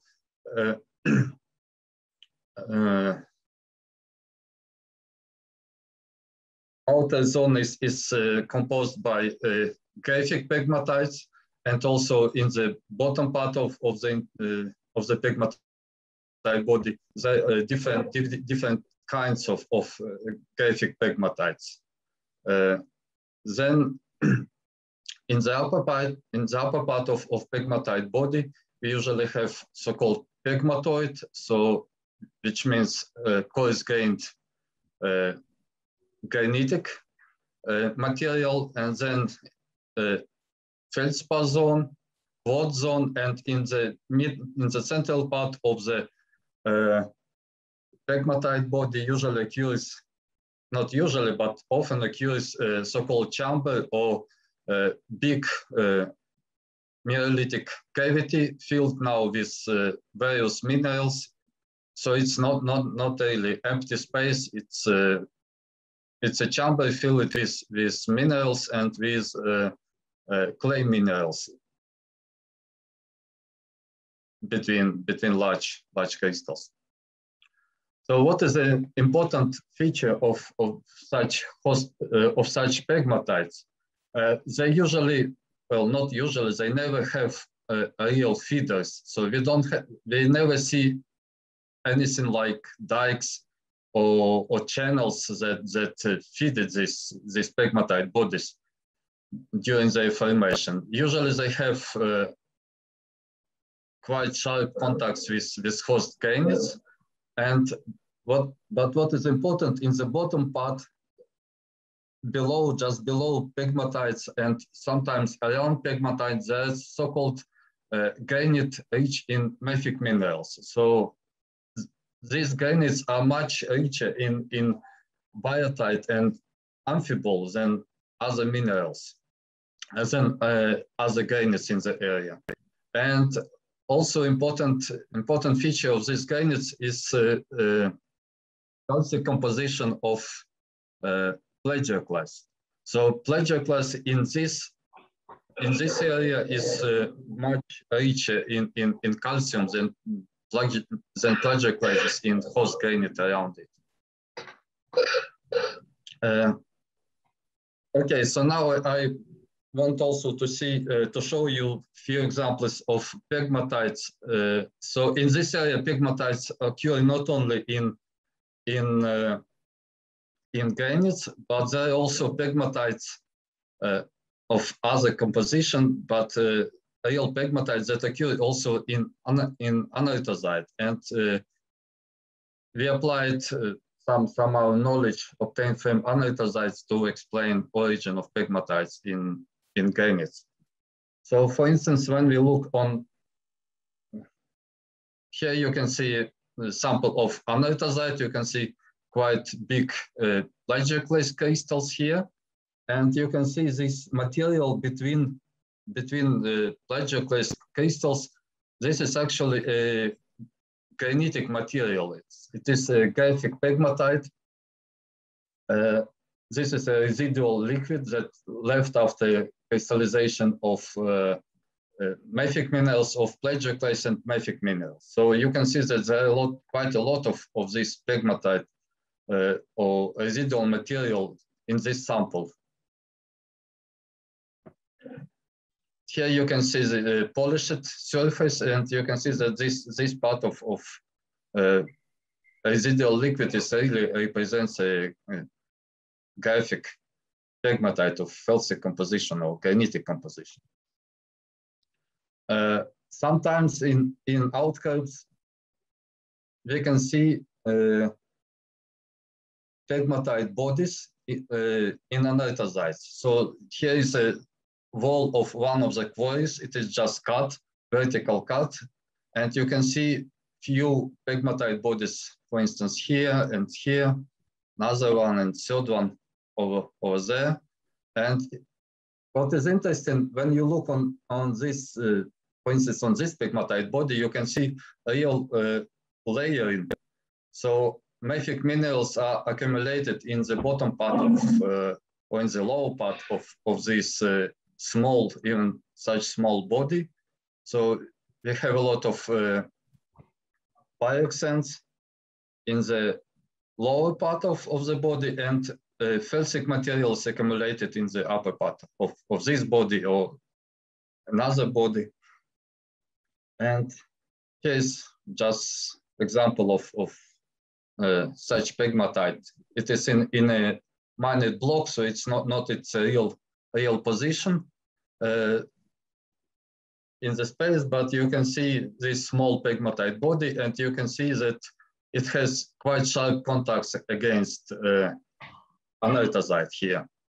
And there are no feeders, no visible feeders. And I mean, this pegmatite was probably formed just by accumulation of residual liquids that was expelled from surrounding anorthosite. And so just accumulation of felsic material. Here's few photographs. So in some cases there's some kind of small chamber pegmatites, so small mineralitic pegmatites in anorthosites or in jotunites. You can see here one of the examples. So quartz crystals. I will show you here some like this, close to amethyst, and there are a lot of calcite crystals, and sometimes you can see also quite big feldspar crystals in such cavities in anorthosites. So let's look now on a map of the Volynski anorthosite massive. You can see here it is shown in the central part of this picture, and pegmatite fields are shown here. You can see this is the main Volyn pegmatite field, which contains this famous Volyn deposit pegmatite deposit, but there are also smaller occurrences of pegmatites in different places around these anorthosite intrusions. And you can see that most of them are located very close to contacts with anorthosites. And here is a map of Volyn pegmatite field, and you can see his anorthosite body, and all pegmatites are located just like a belt surrounding this anorthosite body, and actually granites just near contacts with gabber anorthosite bodies are also unusual. Quite often they contain small amount of olivine, phyllite, and also they contain some pyroxene, which are not common in hypokivi granites located at a distance from anorthosite massive. So from the petrological point of view or petrographical point of view, there is a real indication of the influence of this anorthosite massive on a host granite. So we can see some migration of for instance, iron and magnesium from anorthosite body into granites that results in formation of mafic minerals that are not common in granitic intrusions. What I want to say now is that it is commonly thought that these granitic intrusions are younger than anorthosite. So most of people believe that granites were intruded into all the anorthosite massive. But if we accept this idea, it's very difficult to explain origin of this mafic enrichment in contact zones with anorthosites. And also there's some kind of cyanides, so-called hybrid rocks that occur at contact between gabber and granites hypokivi here. So I will talk about a little bit later. So now about origin of chamber pegmatites. So there are some preconditions for formation of chamber pegmatites. To form chamber pegmatites, the host granite must remain in a semi-crystallized plastic state, thus allowing the fluid to overcome the lithostatic pressure and inflate the chamber. At a later stage, the semi-crystallized granite forms an interlocking crystal network and thereby losing its ability to form chambers. And as a result of this, the time interval during which pegmatite chambers can be formed is relatively short. So when granitic pegmatites cannot form when granite is still fully melted, and it cannot form when granite is almost fully crystallized. So it can form only at some short interval during crystallization of granite. And to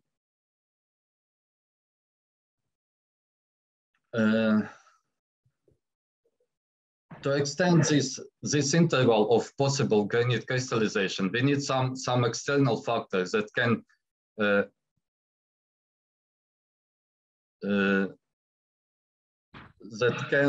help to form these chamber pegmatites.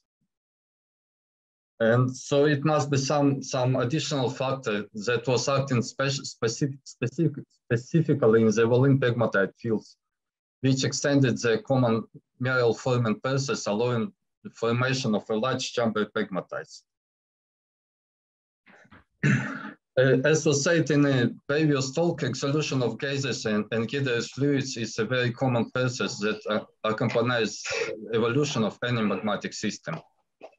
It results in various specific textures in mineralogic cavities that can be seen in felsic intrusions. However, the formation of huge pegmatite chambers requires special conditions, which can occur when the process of granitic melt crystallization is extended, and when a continuous flow of gases or gaseous fluids is maintained. So here I want to show you a few examples of contacts between anorthosite, or in this case, gabberic rocks, and host granites. So you can see on this picture, you can see this convolute contact between two rocks that indicates that during the emplacement of anorthosite, host granite was still in a semi-plastic stage, allowing formation of this kind of contacts. And also on this figure, you can see intrusion of semi-liquid or maybe fully liquid, even fully liquid granitic material into gabberic material, into gabber here, and probably such contacts were used initially to indicate that granites are younger than gabbers, because you can see here intrusion of granitic material into gabber. But as we can see from geochronological data,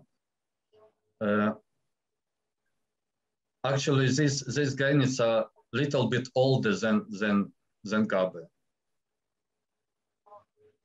So I will not stop too long on these figures. What is important here? So when we look on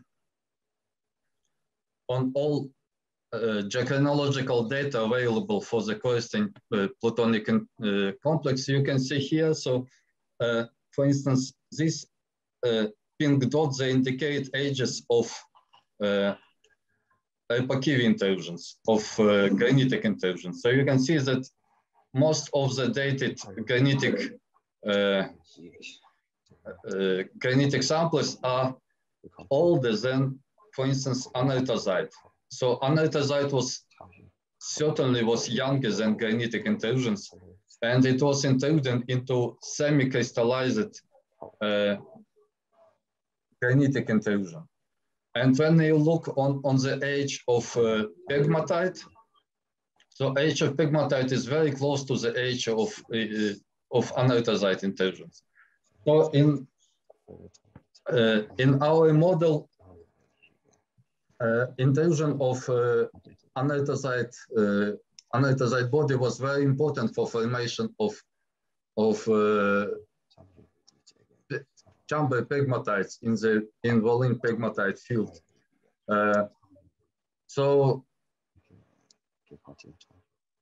this emplacement of anorthosite mafic or basic magma, which was hot and which contained a lot of gases, it intruded into semi-crystallized at that time granitic massive, which intruded just 1 or 2 million years younger before intrusions of anorthosite body. So this emplacement of hot anorthosite magma, which was much hotter than granitic magma, temperature of granitic magma is estimated as about 700 degrees, and temperature of anorthosite magma was probably above 1000 degrees. So emplacement of anorthosite magma resulted in secondary reheating of granitic intrusions, and also in partial remelting of these granitic intrusions, and also as it was full of gases and full of fluids during the emplacement of anorthosite emplacement, these fluids were migrating into the semi-crystallized granitic massive, resulting in formation and in inflation of chamber pegmatites and in formation of huge pegmatite bodies in this area. So this is in our, according to our model, this explains why we don't have such huge chamber pegmatites at the distance from anorthosite massive. So they always occur just next to anorthosites. Okay, this is just continuation of this model.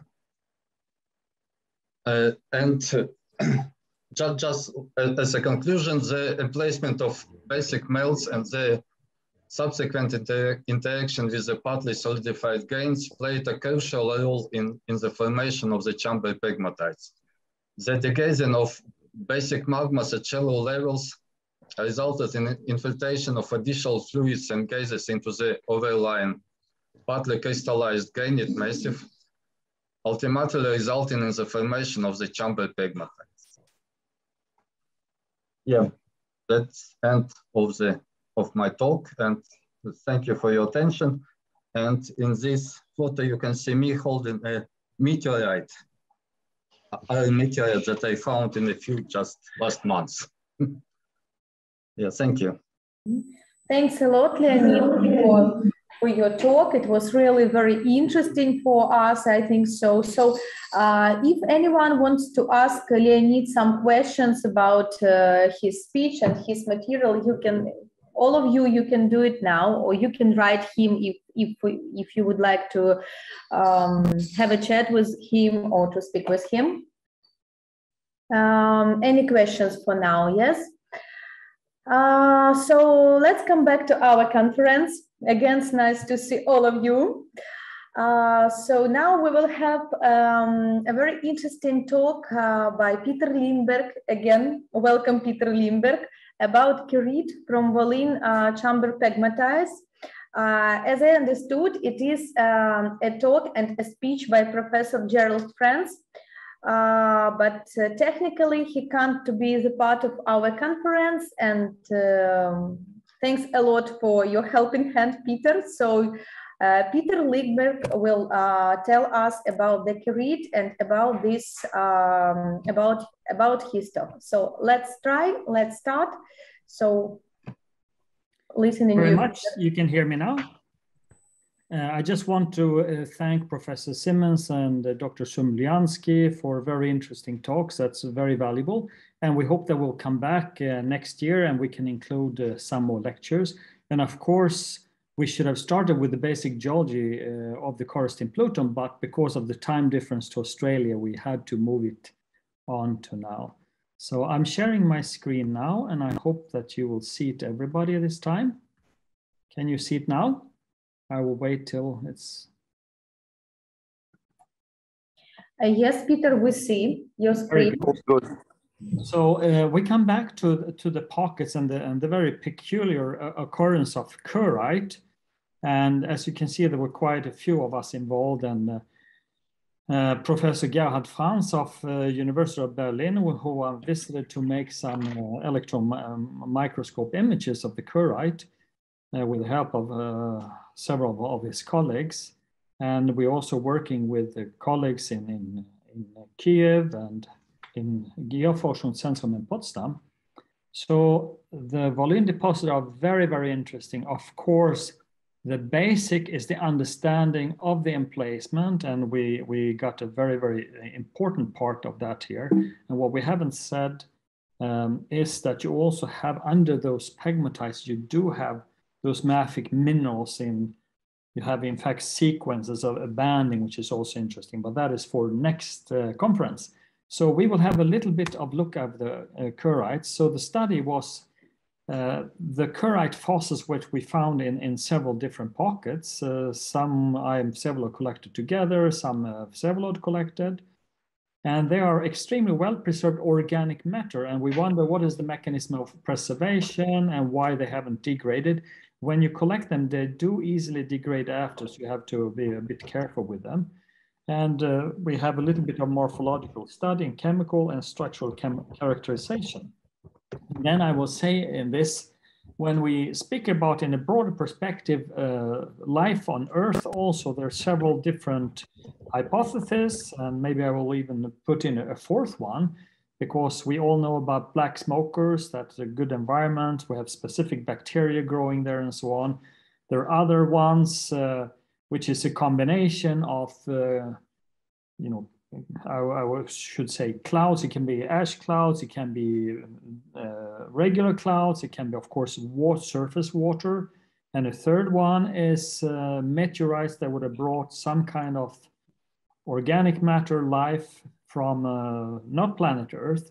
And the fourth one is, in fact, within crystalline rock. And how would I come with this crazy idea? Well, why not? We know we have the hydrocarbons. We don't know what could be the first one, but we can look at Chernobyl reactor. Everybody knows about Kiev, Ukraine, and Volodymyr. Not so many, but or now Korošiv, but unfortunately Chernobyl everybody knows about. And we do have some dark bacteria growing that are in fact fed by radiation. They're taking up the energy from radiation. So that is also a possibility, but this will be much, much further studied to come up to that. So kerrite, it looks like, I should say, like a very rough cotton. If you think you have cotton, but a bit thicker fibers and they're black, we will look at some of their shapes. Here is from a museum sample from Kiev. And we already saw the cross-section of cavities. In fact, the pegmatites and the chambers can vary quite a lot depending on the contents. That's for the next.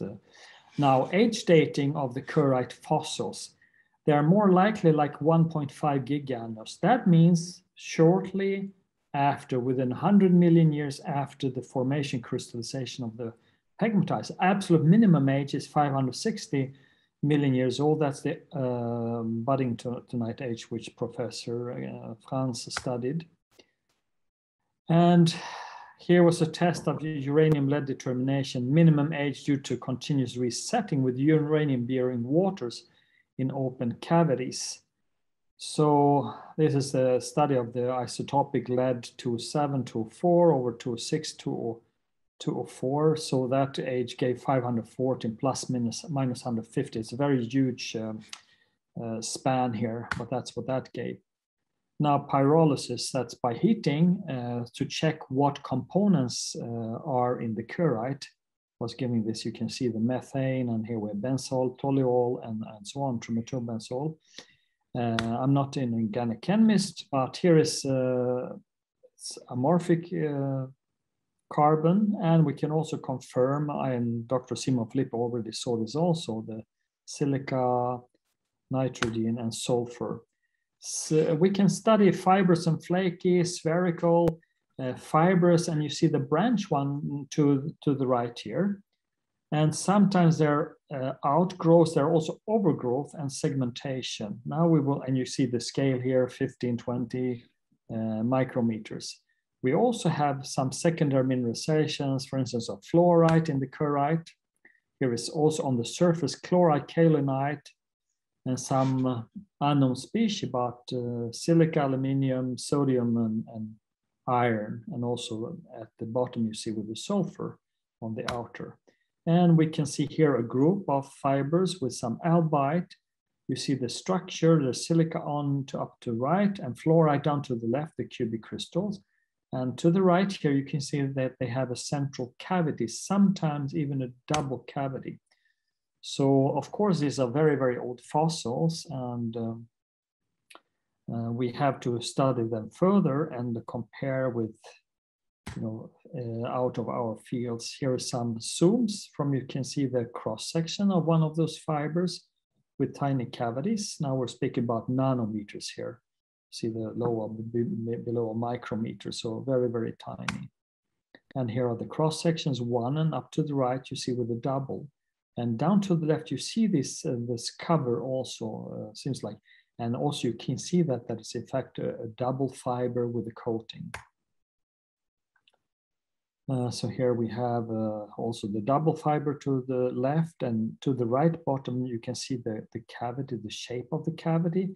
We have some late stage mineralizations inside those cavities also. For instance, there was some microscopic zircons.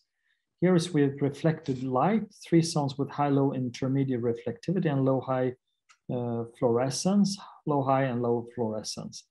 So there are some irregular flaky objects. And here is electron microprobe mapping across those. So we have an oxygen, silica, aluminum enriched outer rim, and also some calcium with minor phosphorus in the outer rim. And in the central part, we have sulfur and nitrogen. And here is a rim of a larger fiber.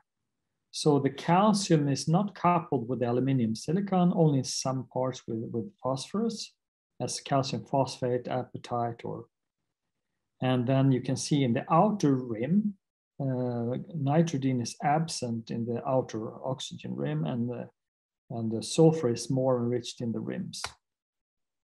So summary, the micro-taphonomonical process to preserve these fossils as part of an endolytic microecosystem.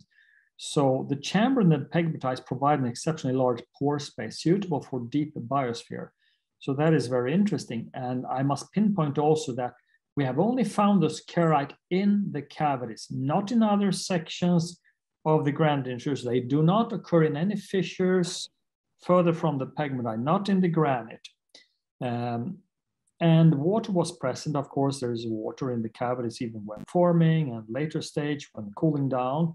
So of course, the last stage quartz crystallization, we have determined, or other, I shouldn't say we, because we didn't study it directly, but other scientists have determined down to 160 degrees. Of course, this depends on many other things. And partly or completely water-filled cave, we don't know, after the formation, and possibly with temporary dry and wet periods. And silica transport was likely enhanced by the fluorine, other anions, chlorine, and sulfur. And then the silication of the outer parts implies immediate access to silicon and aluminium. And heating without deformation after the formation of this silicon aluminium enriched outer rim enhanced decay of the organic matter, but did not destroy the morphology. So we can see still very good the morphology. And we didn't show all, we have a lot of images with details. The aluminium silicates predominantly clay minerals crystallized on the surface of the kerite fibers and producing this small irregular outer rim with no permineralization. So that was a short introduction to this kerite.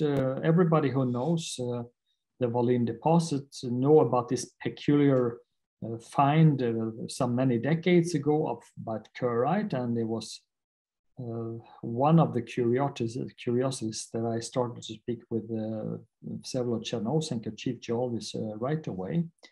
So of course, this is a very, very particular part of pegmatology, very, very unusual part, but it's also something that needs to be studied. So thank you very much for your attention. And here is the geological ages, which we already saw even more detailed. Thanks a lot, Peter, for your talk. Really very interesting and informative. So now we invited again our chief geologist, Всеволод Черноусенко. He will come back to his speech with his son, Alexander. So they will show some photos, maybe someone new or someone do not know that we have a really very famous and unique museum in Zhytomyr region in town Horoshev of gemstones. So Всеволод now will speak a little bit about our museum and show some his photos from museum and his own photos of our minerals. Nice to see you, Goran. Nice to see you too, Peter. Yeah. Peter, Всеволод, I see Okay. Leonie right now. Thank you very much for a wonderful talk. And I hope to meet you not too long. yes, me too. So I have a question to you, actually. Yes? So what do you think about origin of this organic matter? If it was organic or inorganic? I think it was inorganic from the beginning. Okay, so it was just expelled from melt and then used by organisms to produce this carrot. Yes, I think so. And Okay. my crazy idea is, of course, to be completely wild. It's a hypothesis, but we have those bacteria at the Chernobyl reactor, which are in fact living from the radioactivity. So they capture radioactivity and they live from this. So why would not that be a possibility at early life when we had the first solidification of rock? Why not? So Yes, hi, such okay. sorry for interrupting. So hi everyone, and we want to thank you the previous speakers for really interesting and informative speeches, and thank you again for them.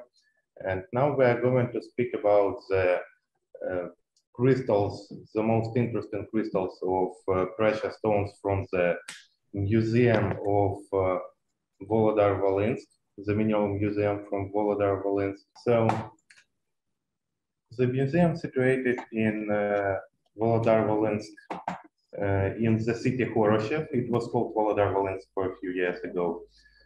And the museum was built as a learning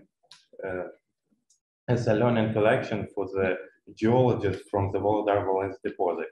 And for a long time, it was closed for the public. And after the Ministry of Finance of Ukraine has bought it in 1991 year, it opened for the public. The museum was founded in 1951 year.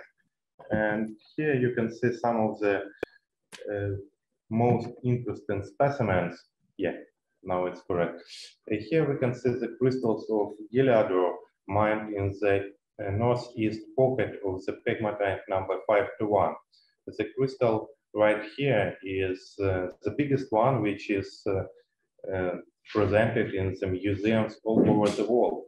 The biggest one, clean crystal, it's about 5.8 kilograms, and it was mined in 1992 year. On the right picture, you can see some crystals which were mined also in 1992 year, and they are also presented in the museum. So now we will try to describe this pocket more properly and show you the pictures of the pocket where it was mined and the pegmatite where it was mined. The pegmatite number 521, where the crystals of beryls were found, have two pockets. One pocket is the southwest pocket. It was not very rich for beryl crystals. And the second one is northeast pocket, and is the richest pocket for the beryl in Volyn deposit. It produced more than 2.5 tons of beryl, and this and west-south and southwest pocket produced just several tenths of kilograms of beryl. Находки берила были сделаны юго-западном только после. The first finds of the beryl in southwest pocket were found just several years ago, and when the pocket was opened in Soviet Union, nobody found it that time, and my father, chief geologist Vsevolod, is the first one who opens the beryl in this pocket, in the southwest pocket. So, in the footers of the pocket in this pegmatite, we can see that the sizes of each pocket is really huge one. Each pocket is more than 1,000 meters in cube. So we think that it may be, each of this pocket may be the biggest one in, not only in Volyn deposit, it can be the biggest one in the world. Here in the northwest pocket is the central part of the pocket and it's going down for more than 8 meters. Unfortunately, the bottom of the pocket is under the dams because we're going up to mine some crystals of killer. Еще даже не выяснили окончательные его размеры. And we don't know, and we even don't know exactly the sizes of this pocket because there are a lot of different apophyses, like this one, and the big one was open. The big one was opened in that direction also, and we haven't mined all the pocket material from it yet. And here we can see the southwest pocket. It is the upper part of the pocket. It have in this pocket there was mined about 65 tons, 65,000 of kilograms of quartz crystals, of Moran crystal, and in this pocket there were mined about 89 tons of Moran crystals. So we'll start the description of the pockets from the northeast pocket. Here we can see that the pocket is composed by the collapsed material of pocket, of the ceiling of the pocket. We can see here the Moran pieces and crystals and feldspar crystals and pieces. They have fall down from the ceiling of the pocket, of the open camera, and it was fallen into the zone of Lichtenstein, and some of the material from the pocket fall down into the Lichtenstein zone more than for several meters, so it's difficult to underline the contact between the Lichtenstein zone and pocket. Here we can see just one part of the pocket, just one wall of the pocket, and in this direction there are some Lichtenstein zone, and it's going down for more than 8 meters from this part. Here is the Lichtenstein zone, and we decided to call all the Lichtenstein zone, we decided to call it also a pocket because some crystals of beryls were found here too. And we can see that the quartz crystal and quartz material which have fallen into it was totally etched, and sometimes we can also see some pieces of microcline which are totally replaced by albite and clevelandite. So here we can see the Lichtenstein zone. It's lowest part. We can see that the structure of this Lichtenstein zone is Lichtenstein zone is like a pieces of rock within that is the pegmatite from which the quartz was totally etched, and sometimes in the between these pieces of Lichtenstein zone we have found some beryls. Here we can see the lowest part of the Lichtenstein zone. which is the contact between the leaching zone and the pegmatite zone. You can see that it's not straight, and it's going like more and more quartz is going to be in the pegmatite under the leaching zone. So in this pocket, as we said before, in the pocket northeast pocket, there was mined more than 80 tons of topaz, of quartz of Moron, and some of the crystals were more than 1 meter in length and wide. So, and for the quartz from this pocket, the good, well-shaped crystals are very rare, and almost all the quartz was in this shape. Here we can see some of the crystals, of some clean crystals of Heliodor, which were mined in the northeast pocket in 1982 year. The biggest crystal which we can see here was around 5 kilograms. And mostly all of the burial crystal was mined in the leaching zone.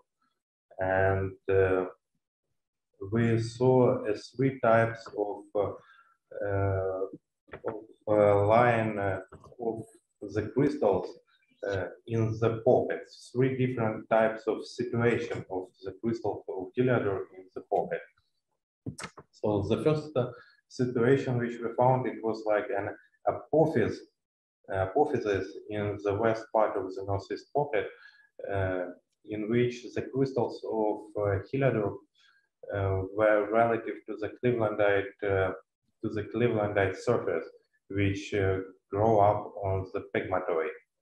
This apophysis was mined in the upper zone, was found in the upper zone of the pocket, and it produced some tens of kilograms of beryl. You can see it's just the first days of mining in this apophysis. It's just the beginning of mining in it. In a few months, it will be like a hole about 10 meters wide and 10 meters in length and 3 meters in height. Here we can see some of the Heliodor crystals from this apophysis. It is lying on a clevelandite between some microcline and albite and kaolinite. So the biggest amount of beryl was mined in a leaching zone, as I said before. And here we can see some old photos from that zone, showing us how the crystals were situated in the pocket. So here we can see the concentration of Heliodor crystals in albite sand with microcline crystals and broken microcline crystals. It's interesting that in this zone, mostly the crystals of beryl were found together, like small concentration parts of the pocket, like 1 meter to 1 meter, and it produced more than 20, 30 kilograms. Once it produced 60 kilograms, but the length, the distance between these Heliodor concentration zones, about 2 meters, 3 meters. So it wasn't like a zone in which we found the Heliodors in every few centimeters, but without any very big concentration. Here we can see the Heliodor in the lowest part of the pocket. It is situated in albite sand. The pegmatite rock and the pocket rock, which fall down into the leaching zone, was so etched that it's totally turned into the sand, in albite sand. Here we can see one interesting specimen, and it's interesting that this crystal was found in a albite clevelandite rock, which has appeared as an etched and replaced pegmatite rock. And it's interesting that that nobody can say exactly if the crystal growed in these holes after the pegmatite rock was etched, or it was already in a pegmatite rock before etching. Some specimens were showing us that it's almost like it grew up in the hole, and some specimens were like it was in a pegmatite. So it's difficult to understand. Here we can see the southwest pocket of the pegmatite 5:1. And it's also interesting to say about all the pegmatite 5:1. We can't see it on a plan, but the pegmatite was so big, it was more than 60 meters high, that it was found in the surface of the kaolin igneous rocks. So it even was destroyed by erosion in this level. And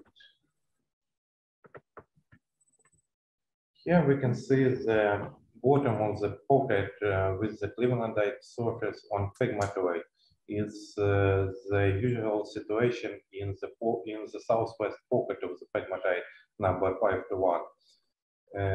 The pegmatite have like 30 degrees fall for almost all its length, but in the west part it have a sharp falling about 70 degrees to the depth of 12 meters. Here we can see that the pocket is appeared as a material which will fall down from the ceiling of the pocket before it was, and we can see here it's the west part of the pocket where the clevelandite surface, like I'm standing on a clevelandite surface, is falling down really sharp. So in this pocket we found some, as I said before, we found more than 60 tons of quartz of moran. As in the previous pocket, the crystals were not of good shape and almost all of the crystals were broken. But it's also interesting to underline that we didn't saw any tectonical cracks in the host rocks or something like this. So we think that the collapsing of the pocket isn't because of the tectonic. So here we can see the crystal, which is more than 1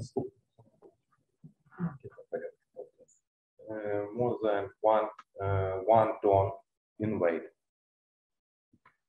So here is the western part of the pocket, which have a sharp falling down. And in this part of the pocket, we have mined almost all of the crystals of heliodrome.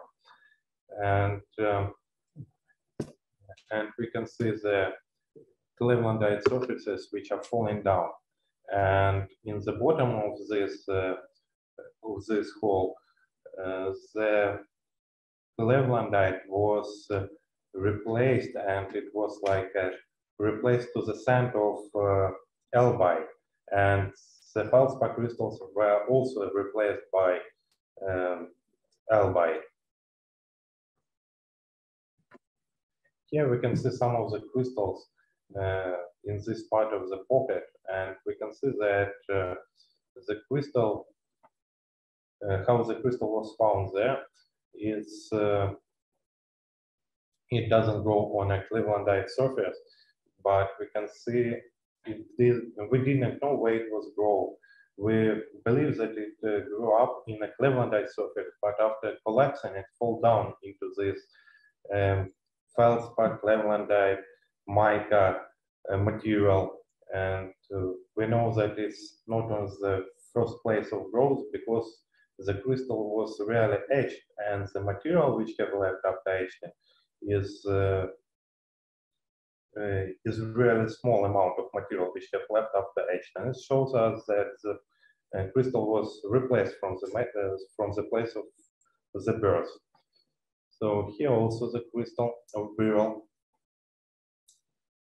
is the southwest pocket.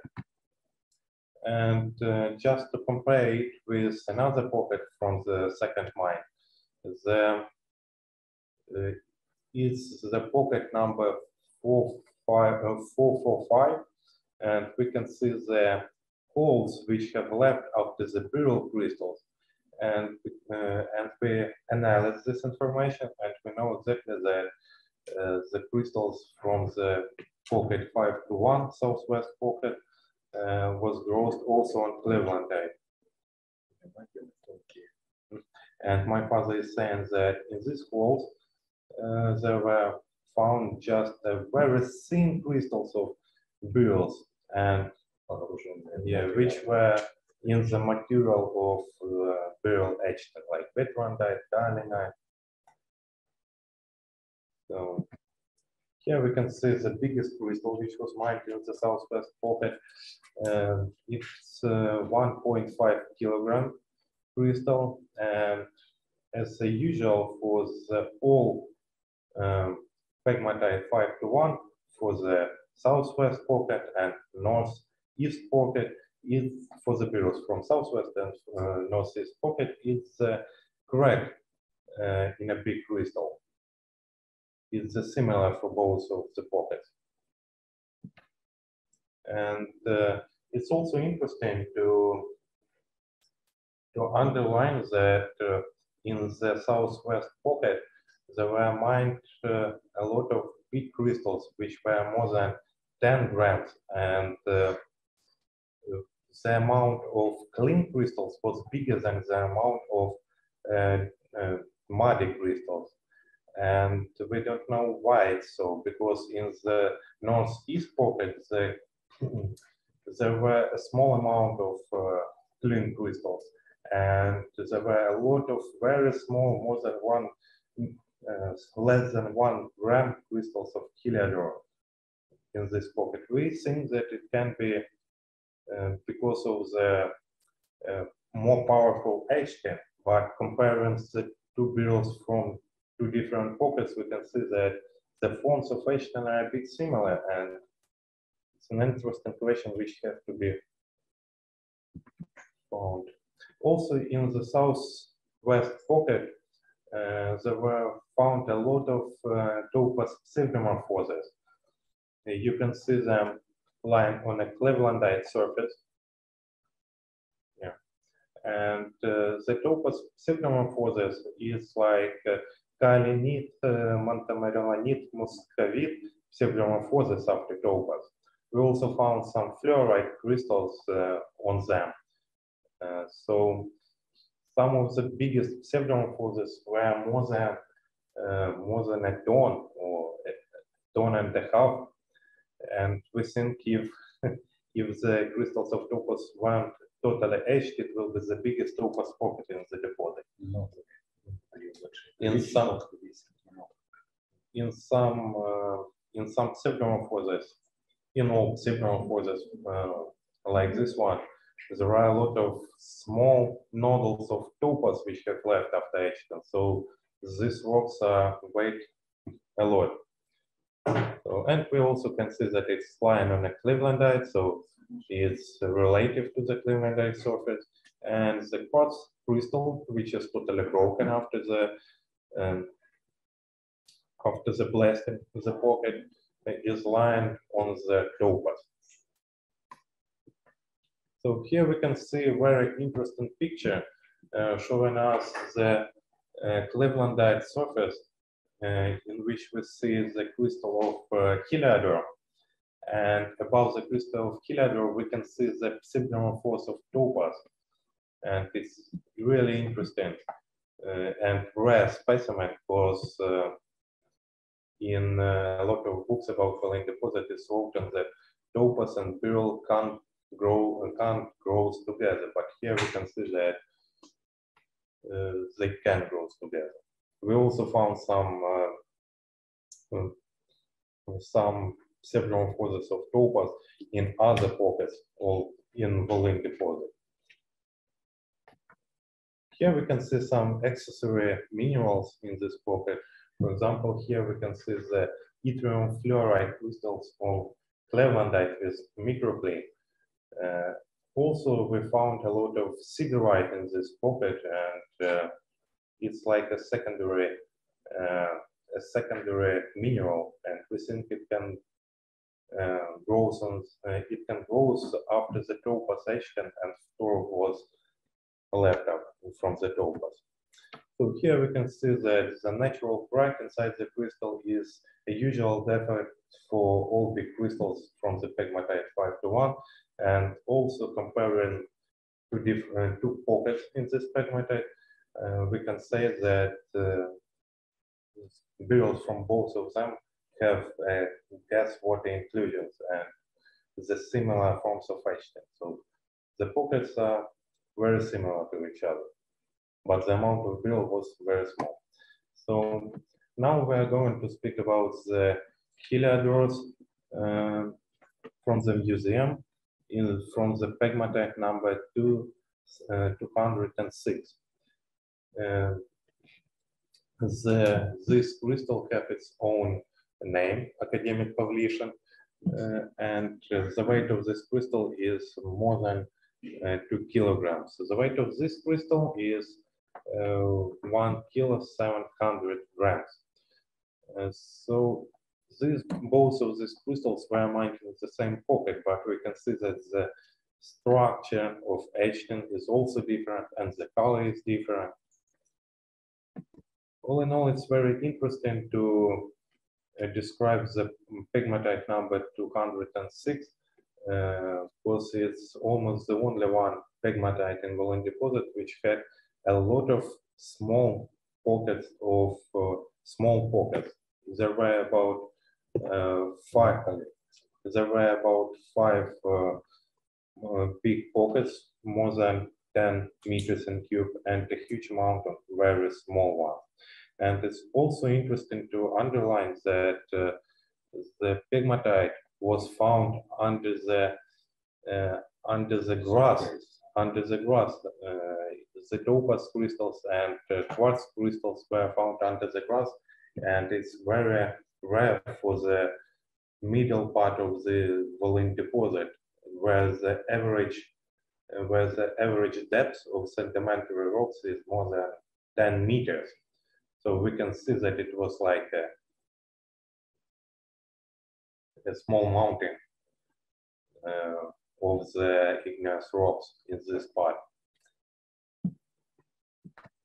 It's this pegmatite was totally turned into the clay, and it was more than 60 meters in length and about 30 meters in height and 20 meters in height.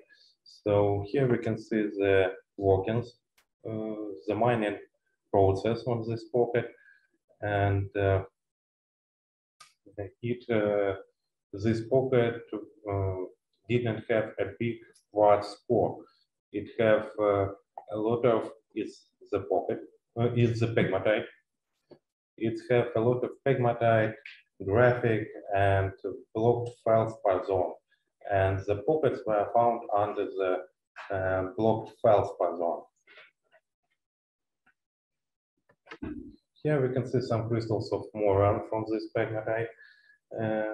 The biggest crystal which was mined in this pegmatite was found in 1951 year. That crystal was more than 700 kilograms. Actually, this pegmatite was found in the 1951 year. So, and it produced more than 10 tons of moran crystals. This pegmatite is very interesting because it's the second largest pegmatite in Volyn deposit for the beryl crystal, for the amount of beryl crystals.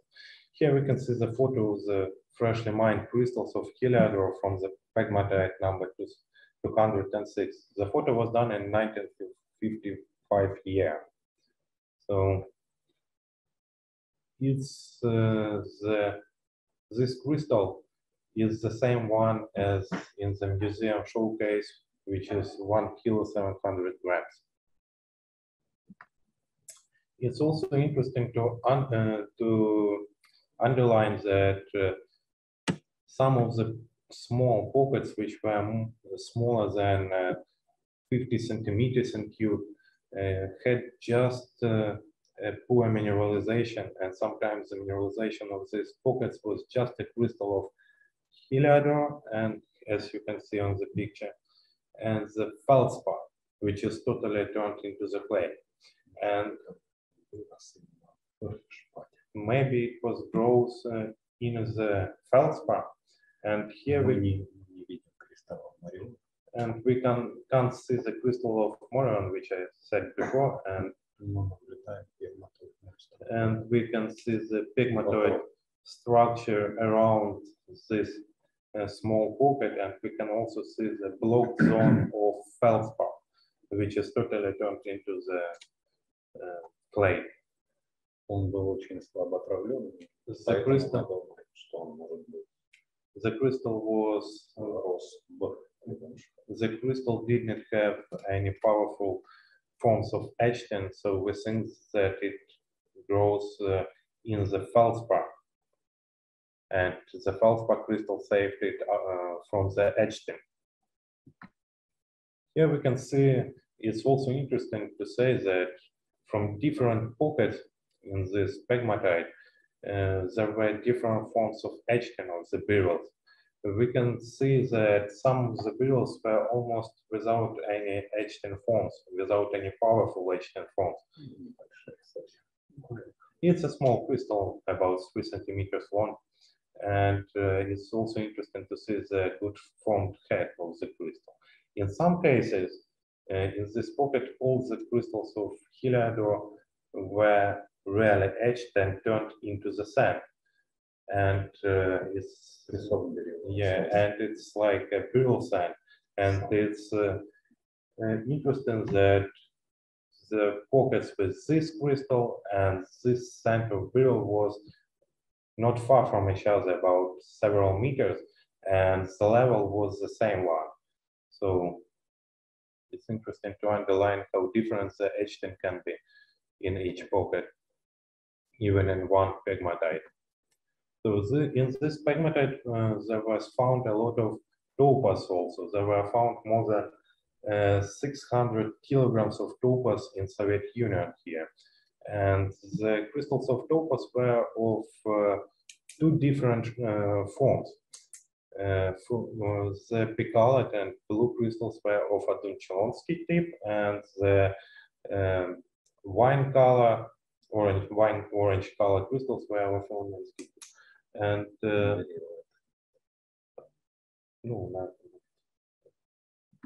And we can here we show some picalate crystals of topaz which were freshly mined from a from a pocket which was more than several meters in cube, and it shows a very deep picalate color, which is very rare all around the world. And the Volyn deposit is almost the one deposit which produced the crystals of this quality and sizes of picalate crystals of topaz.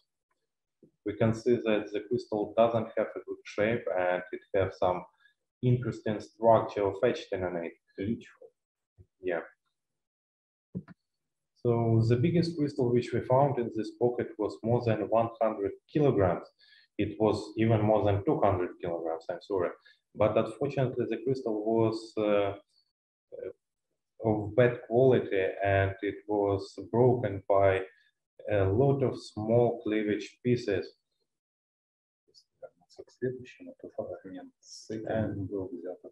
And we can,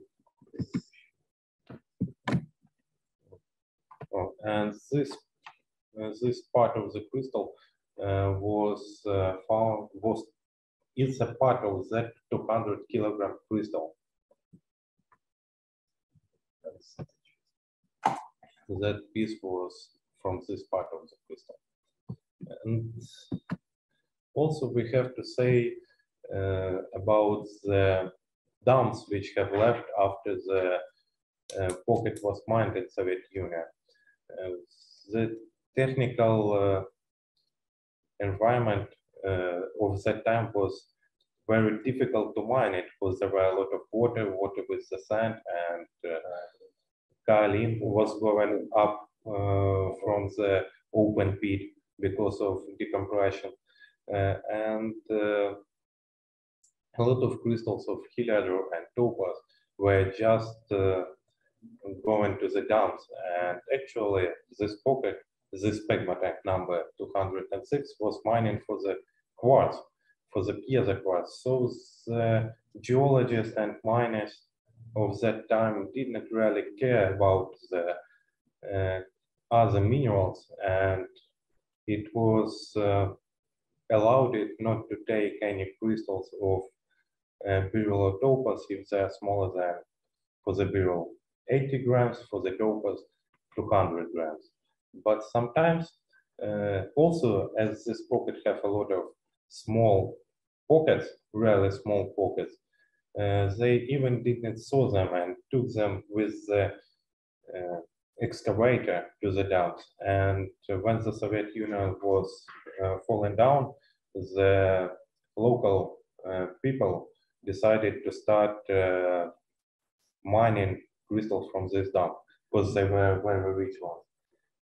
Я бы хотел еще добавить, что, по всей видимости, такие прекрасные кристаллы ушли в отвал, потому что они выросли в таком же, как мы показывали, занорыш, именно в полевом шпате. И рядом не было кварца, поэтому они вместе с породой были выброшены. My father is also saying that maybe these crystals, because they have almost the same form as the crystal which we showed you in the institute, we think that it can be integrated into the feldspar, into the kaolin which have left after the feldspar, and there were not quartz more in this small pocket, and nobody just saw it, and it was just excavated to the dumps. Об этом, в частности, можно судить по поверхности. We can see that the surfaces of head and the surfaces of prisms of the crystals are saved from the etching. So такие поверхности наблюдались в других пегматитах, когда кристалл берилла экранировался полевым шпатом, и часть граней не расставлялась, а сохранялась одна или две, и они также имели похожую поверхность. And we saw some specimens in not kaolin pockets of some specimens of beryl, which were lining, for example, the pocket number 445, where the crystals of heliodor were lying under the feldspar crystals, and these crystals not so etched, and they had the same shape as this one's crystal. 2-3 могли уцелеть. And sometimes 1 or 3 faces of the crystal did not have any type of etching on them. So the dumps the local people started to work in the dumps in 1991 year, and this crystal is more than 2 kilograms. It was found in 2000 and ну, этот уже был где-то найден в 2006. In 2006 year, and this crystal was found in 2000 year. Actually, this crystal is the biggest one which was mined from this pocket. The weight of the crystal was 7.5 kilograms, but the owner who have found it decided that it will be easier to sell it by the parts, and he decided to cut it into 3 parts. And here is just the head of the crystal. Я хотел обратить внимание, что высота этого кристалла изначально была в 3 раза больше, чем на фотографии, а этого в 2. Они просто были обрезаны. Этот обрезан для производства ограненных камней, а здесь был обломанный скат. Но он был в 2 раза длиннее, а этот в 3 раза длиннее. My father is saying that this crystal, originally, this crystal was longer than in the picture in 3 times. And this crystal also had a damage on the bottom part of it. And it was, originally, it was longer in 2 times. It was in 2 times longer than in the picture. And because that part of the bottom part of the crystal was damaged, the owner of the crystal decided just to cut it and polish it. For one moment, my father have owned this crystal also. So it's the last picture, and if you have, можно сказать, что один из ограненных камней находится в Смитсонском музее. And my father is also saying that one of the cut stones from this crystal is in a Smithsonian Museum in Washington. So it's the last presentation, and thank you for the attention. And if you have any questions, you're welcome to ask them. If you have any questions about deposit or museum.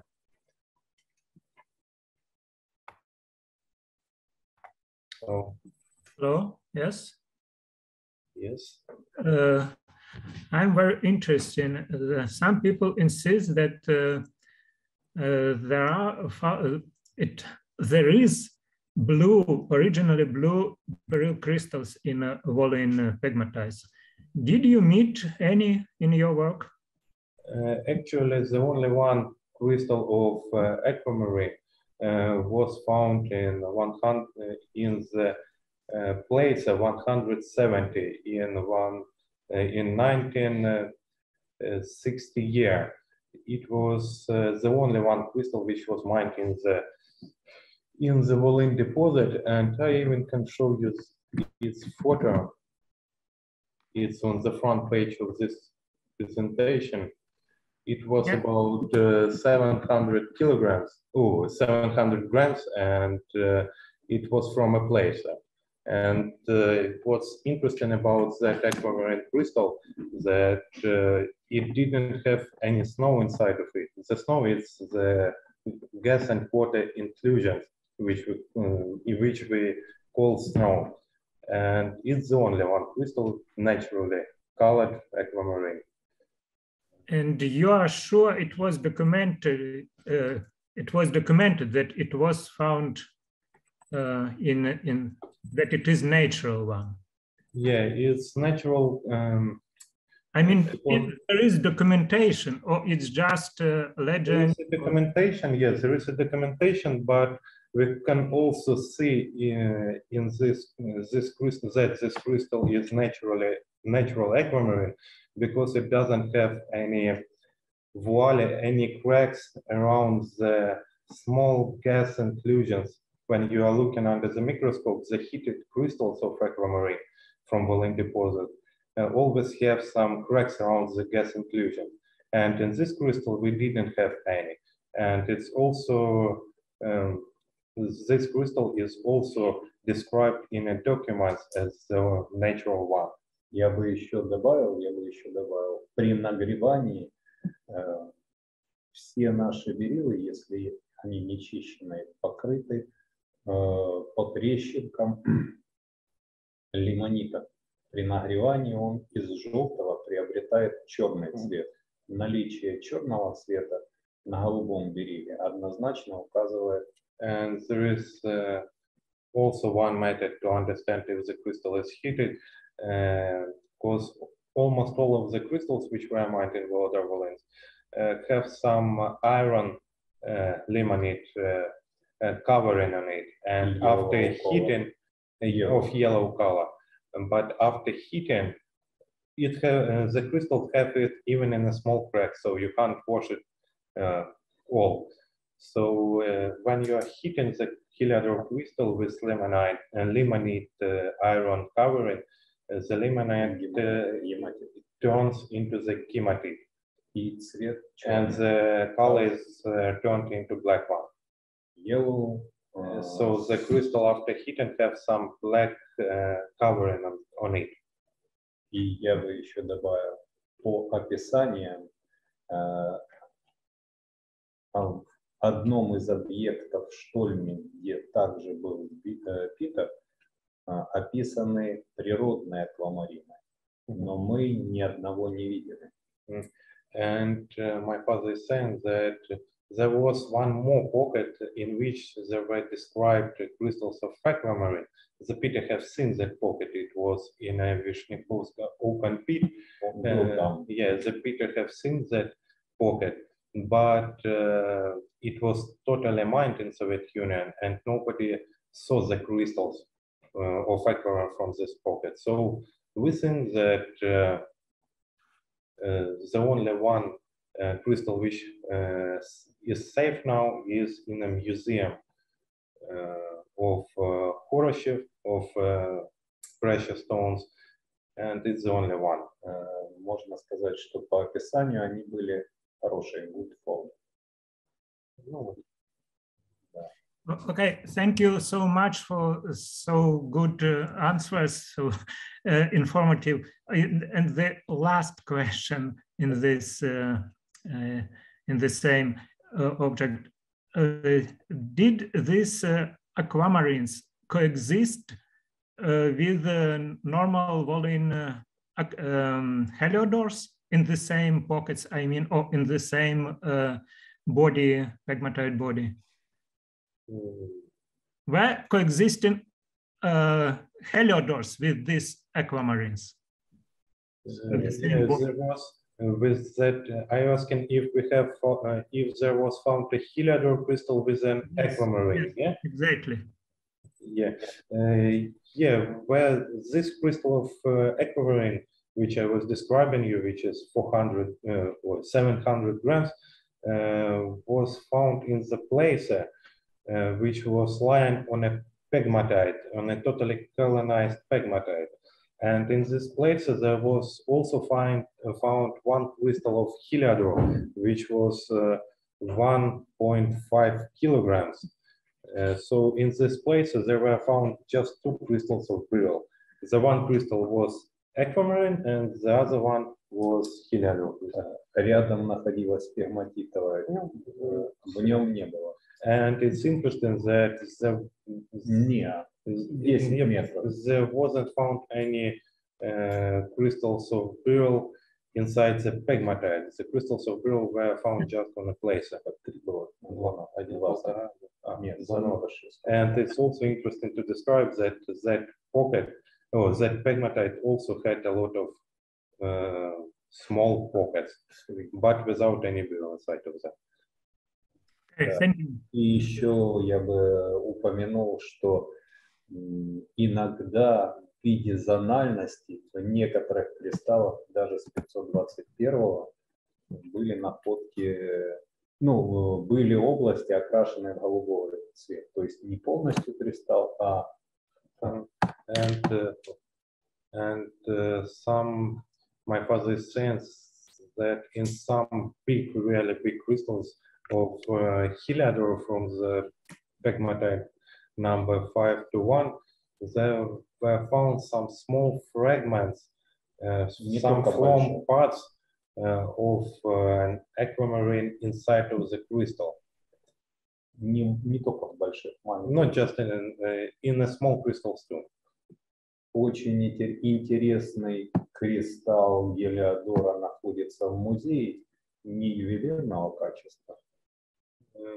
The very interesting crystal of heliodor, which is not a clean one, but it have a small part of aquamarine inside of the crystal. Внутри находится центр его голубой, наружу зеленоватый. The center of the crystal is more blue one, and the surfaces of the crystal are more yellow one.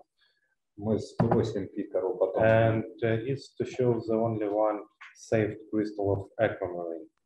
It's that crystal.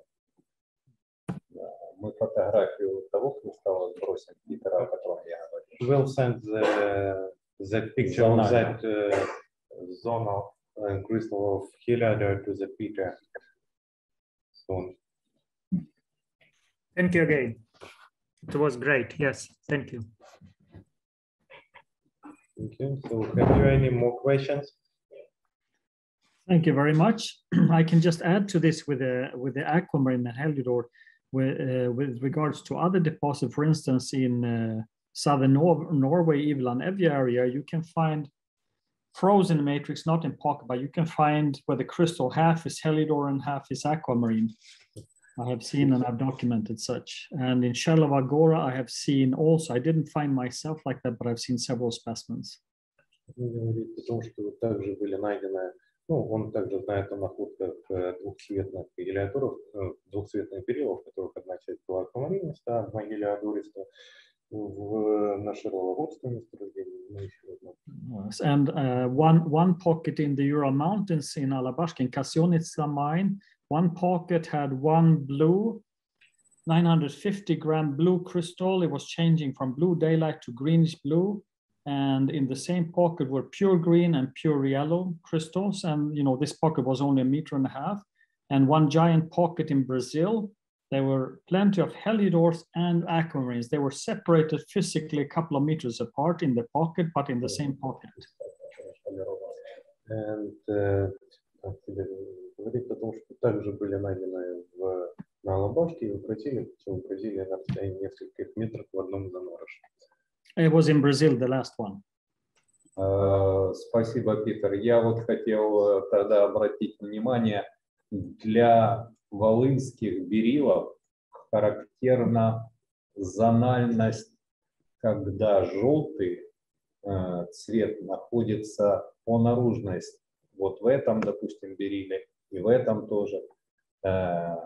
Наружная зона порядка сантиметра, ярко-желтая. Внутренняя часть вот этих берилов, которые мы видим на фотографии, зеленая, а наружная желтая.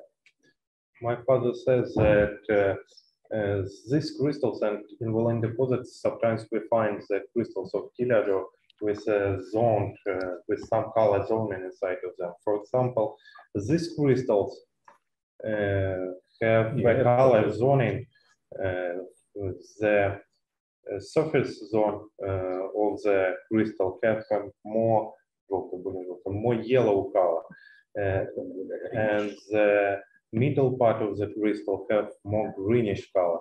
So it's more for people who love jewelry. It's very important to know that it's difficult to find a good yellow color or good greenish color from the beryl because of the color zoning. Причем еще дополнительно верхняя часть берила более зеленая, чем нижняя. Это также характерно для. This is also usual for the Volyn beryls that the lower part of the crystal have more deep color, as well when the upper part of the crystal have more pale color.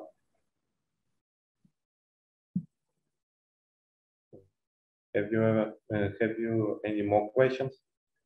Ну, бывают и полощатые зоны окрашенные. There are also some zones, some lining zones. My father saying that there are also some lining zones in the beryl crystals which are going by lines. One line is more yellow one line is more greenish one, and again. Похожие на шарловогорские. Which are a bit similar to the Шарловогорские beryls. Это для 206-го характера. It's very usual for the crystals of beryl from the pegmatite number 206.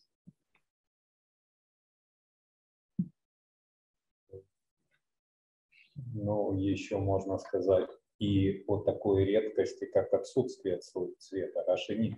And we also want to say about a rare kind of pearls from the Volyn deposit as a goshenite, in which there are not color at all. And there were opened just 2 pockets with the goshenite in the Volyn deposit. One of the pocket was found in the 6th mine in the depths of порядка 40 метров. the depths of На 6-й на глубине 96 in метров. the depths of 96 meters, and the other one pocket was in a big in a shed which is done in the open pit. You have seen that pocket, Peter. It was about 50 meters depth. Между этими двумя по прямой находится порядка 40 метров. Они друг от друга, ну, в массиве. It's interesting that the distance between these 2 pockets is really small one. It's about 40 meters between these 2 pockets. Да, ну и еще я бы сказал, что как к редким можно отнести чистые цвета. And it's also rare to find a clean color, clean yellow color or clean green color. It's also rare kind of blue color, not color, and without any color. So it's difficult to find the crystals which have just one deep color without any zoning. So if you have any question. You mentioned before, just want to, to stress it, that really etching is completely different in each pocket. And of course, also that only 2% of pockets had beryl and only about 10% had topaz, and the rest quartz, which was the main purpose of mining originally. But etching is completely different. Even, of course, in the giant pocket 521, etching is different in different parts. But yeah, it's interesting about the quartz crystals etched in one pocket, because our pockets are collapsed, and the crystals of quartz which were growing on the ceiling of the pocket have fallen down into the etching zone. And some crystals which fall down more deep in the etching zone, they can be totally etched. Some crystals of Morion which are not so low in the leaching zone, they are not so etched. And the crystals of Morion from the leaching zone to the ceiling of the pocket is smaller and smaller and smaller etched, and can be seen on the faces of the Morion crystals. Ну, я бы хотел уже Питеру один вопрос задать по его выступлению. Peter, and can we ask you a question about your presentation? Of course. Правильно ли я понял из его выступления, что немецкий профессор считает пюрит целиком производным, микроорганизмами, как фасилия? If we understand you correct, that the curate, you think that the curate is a fossil. It's like a biological material. Yes, and of course formed, as you could see, the age dating maximum 1.4 billion years, so 100 million years after the crystallization of pegmatite. So of course, if one's speaking about if we had methane from the beginning, could you combine, I didn't speak with Professor Gerard Franz yet, but of course to combine hydrocarbons like we are eating, we are getting the energy from dividing them. Of course, if you put in energy, you can put them together. Could that have happened, to put methane together just by adding the energy from radioactivity? Yes, it's possible. Now, during 100 million years old, could you put together bigger? So what we see, the curite, that is, of course, remnants, fossils, and what there were, if there were combinations, if it's a fungus and bacteria, or this is difficult to know. So Professor Franz, he's studying a lot of literature in this field, which is not my specialty field at all. And I come with a crazy idea, but why not? Why couldn't you put together 2 methane and several methanes to build bigger molecules by using the energy from radioactivity? We know very well radioactivity was much higher 1.7 billion years ago than it is today, with the decade, both of thorium, uranium, and all the isotopes that are formed from the decade, and potassium-40, of course. So, and we know very well also that although we don't find much of radioactive minerals, we can see at least the coloration of the topaz during these 1.7 billion years. It's intense and beautiful color, which you will not find in younger deposits unless they had a lot of uranium, thorium minerals. And of course, we have the quartz. You can find the quartz, which is deep, deep morion, and both you and your father have seen that some of the crystals are not as deeply colored in the interior. Some are even white inside. So it seems like much of the radiation was, if they grow in the ceiling, they had a huge quartz and they didn't have as much radiation from the quartz, but from feldspars. And you know, the strange thing is we do not find much of radioactive minerals. There's some, really, really minute, but we have radioactivity.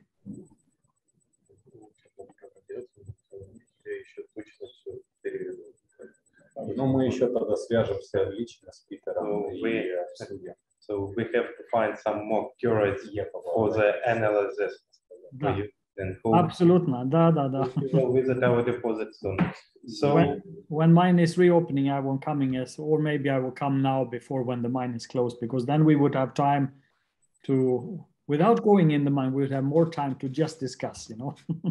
And we hope to have some more interesting confirmation which are done for the Volyn deposit and for the Pegmatites. And we want to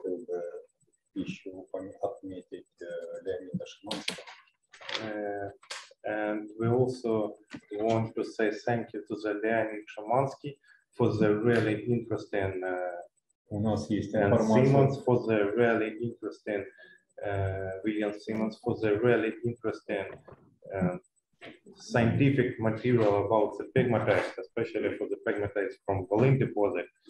And hope everyone finds something interesting in this conference.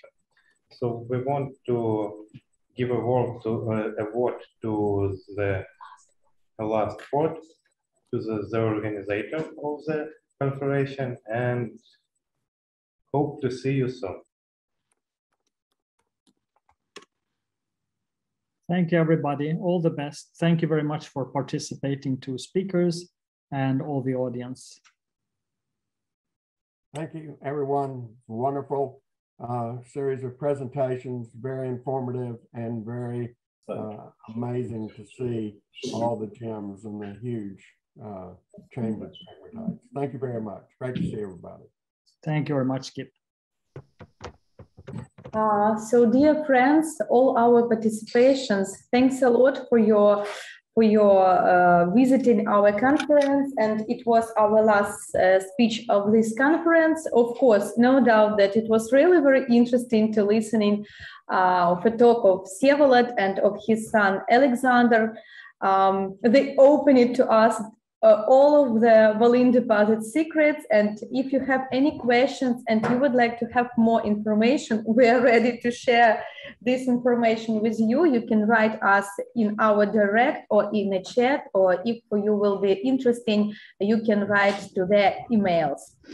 So it was really very educational and it was interesting. Once again, I would like to thank for all our speakers, because it was really a wonderful day. And today in Kiev, in Ukraine, we have sunshine, and in our hearts, we have a smile and sunshine for all of you. So thank you a lot. And the experience is our first. So let's welcome each other again, and nice to see all of you.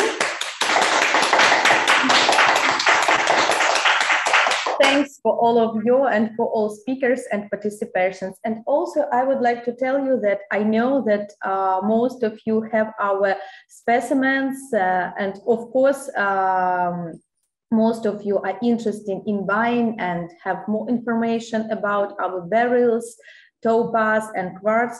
So we are ready to share with you all our information. And if you are interested in buying some crystals, in a chat, you can find information about our website, where you can also see what we have, what products we have.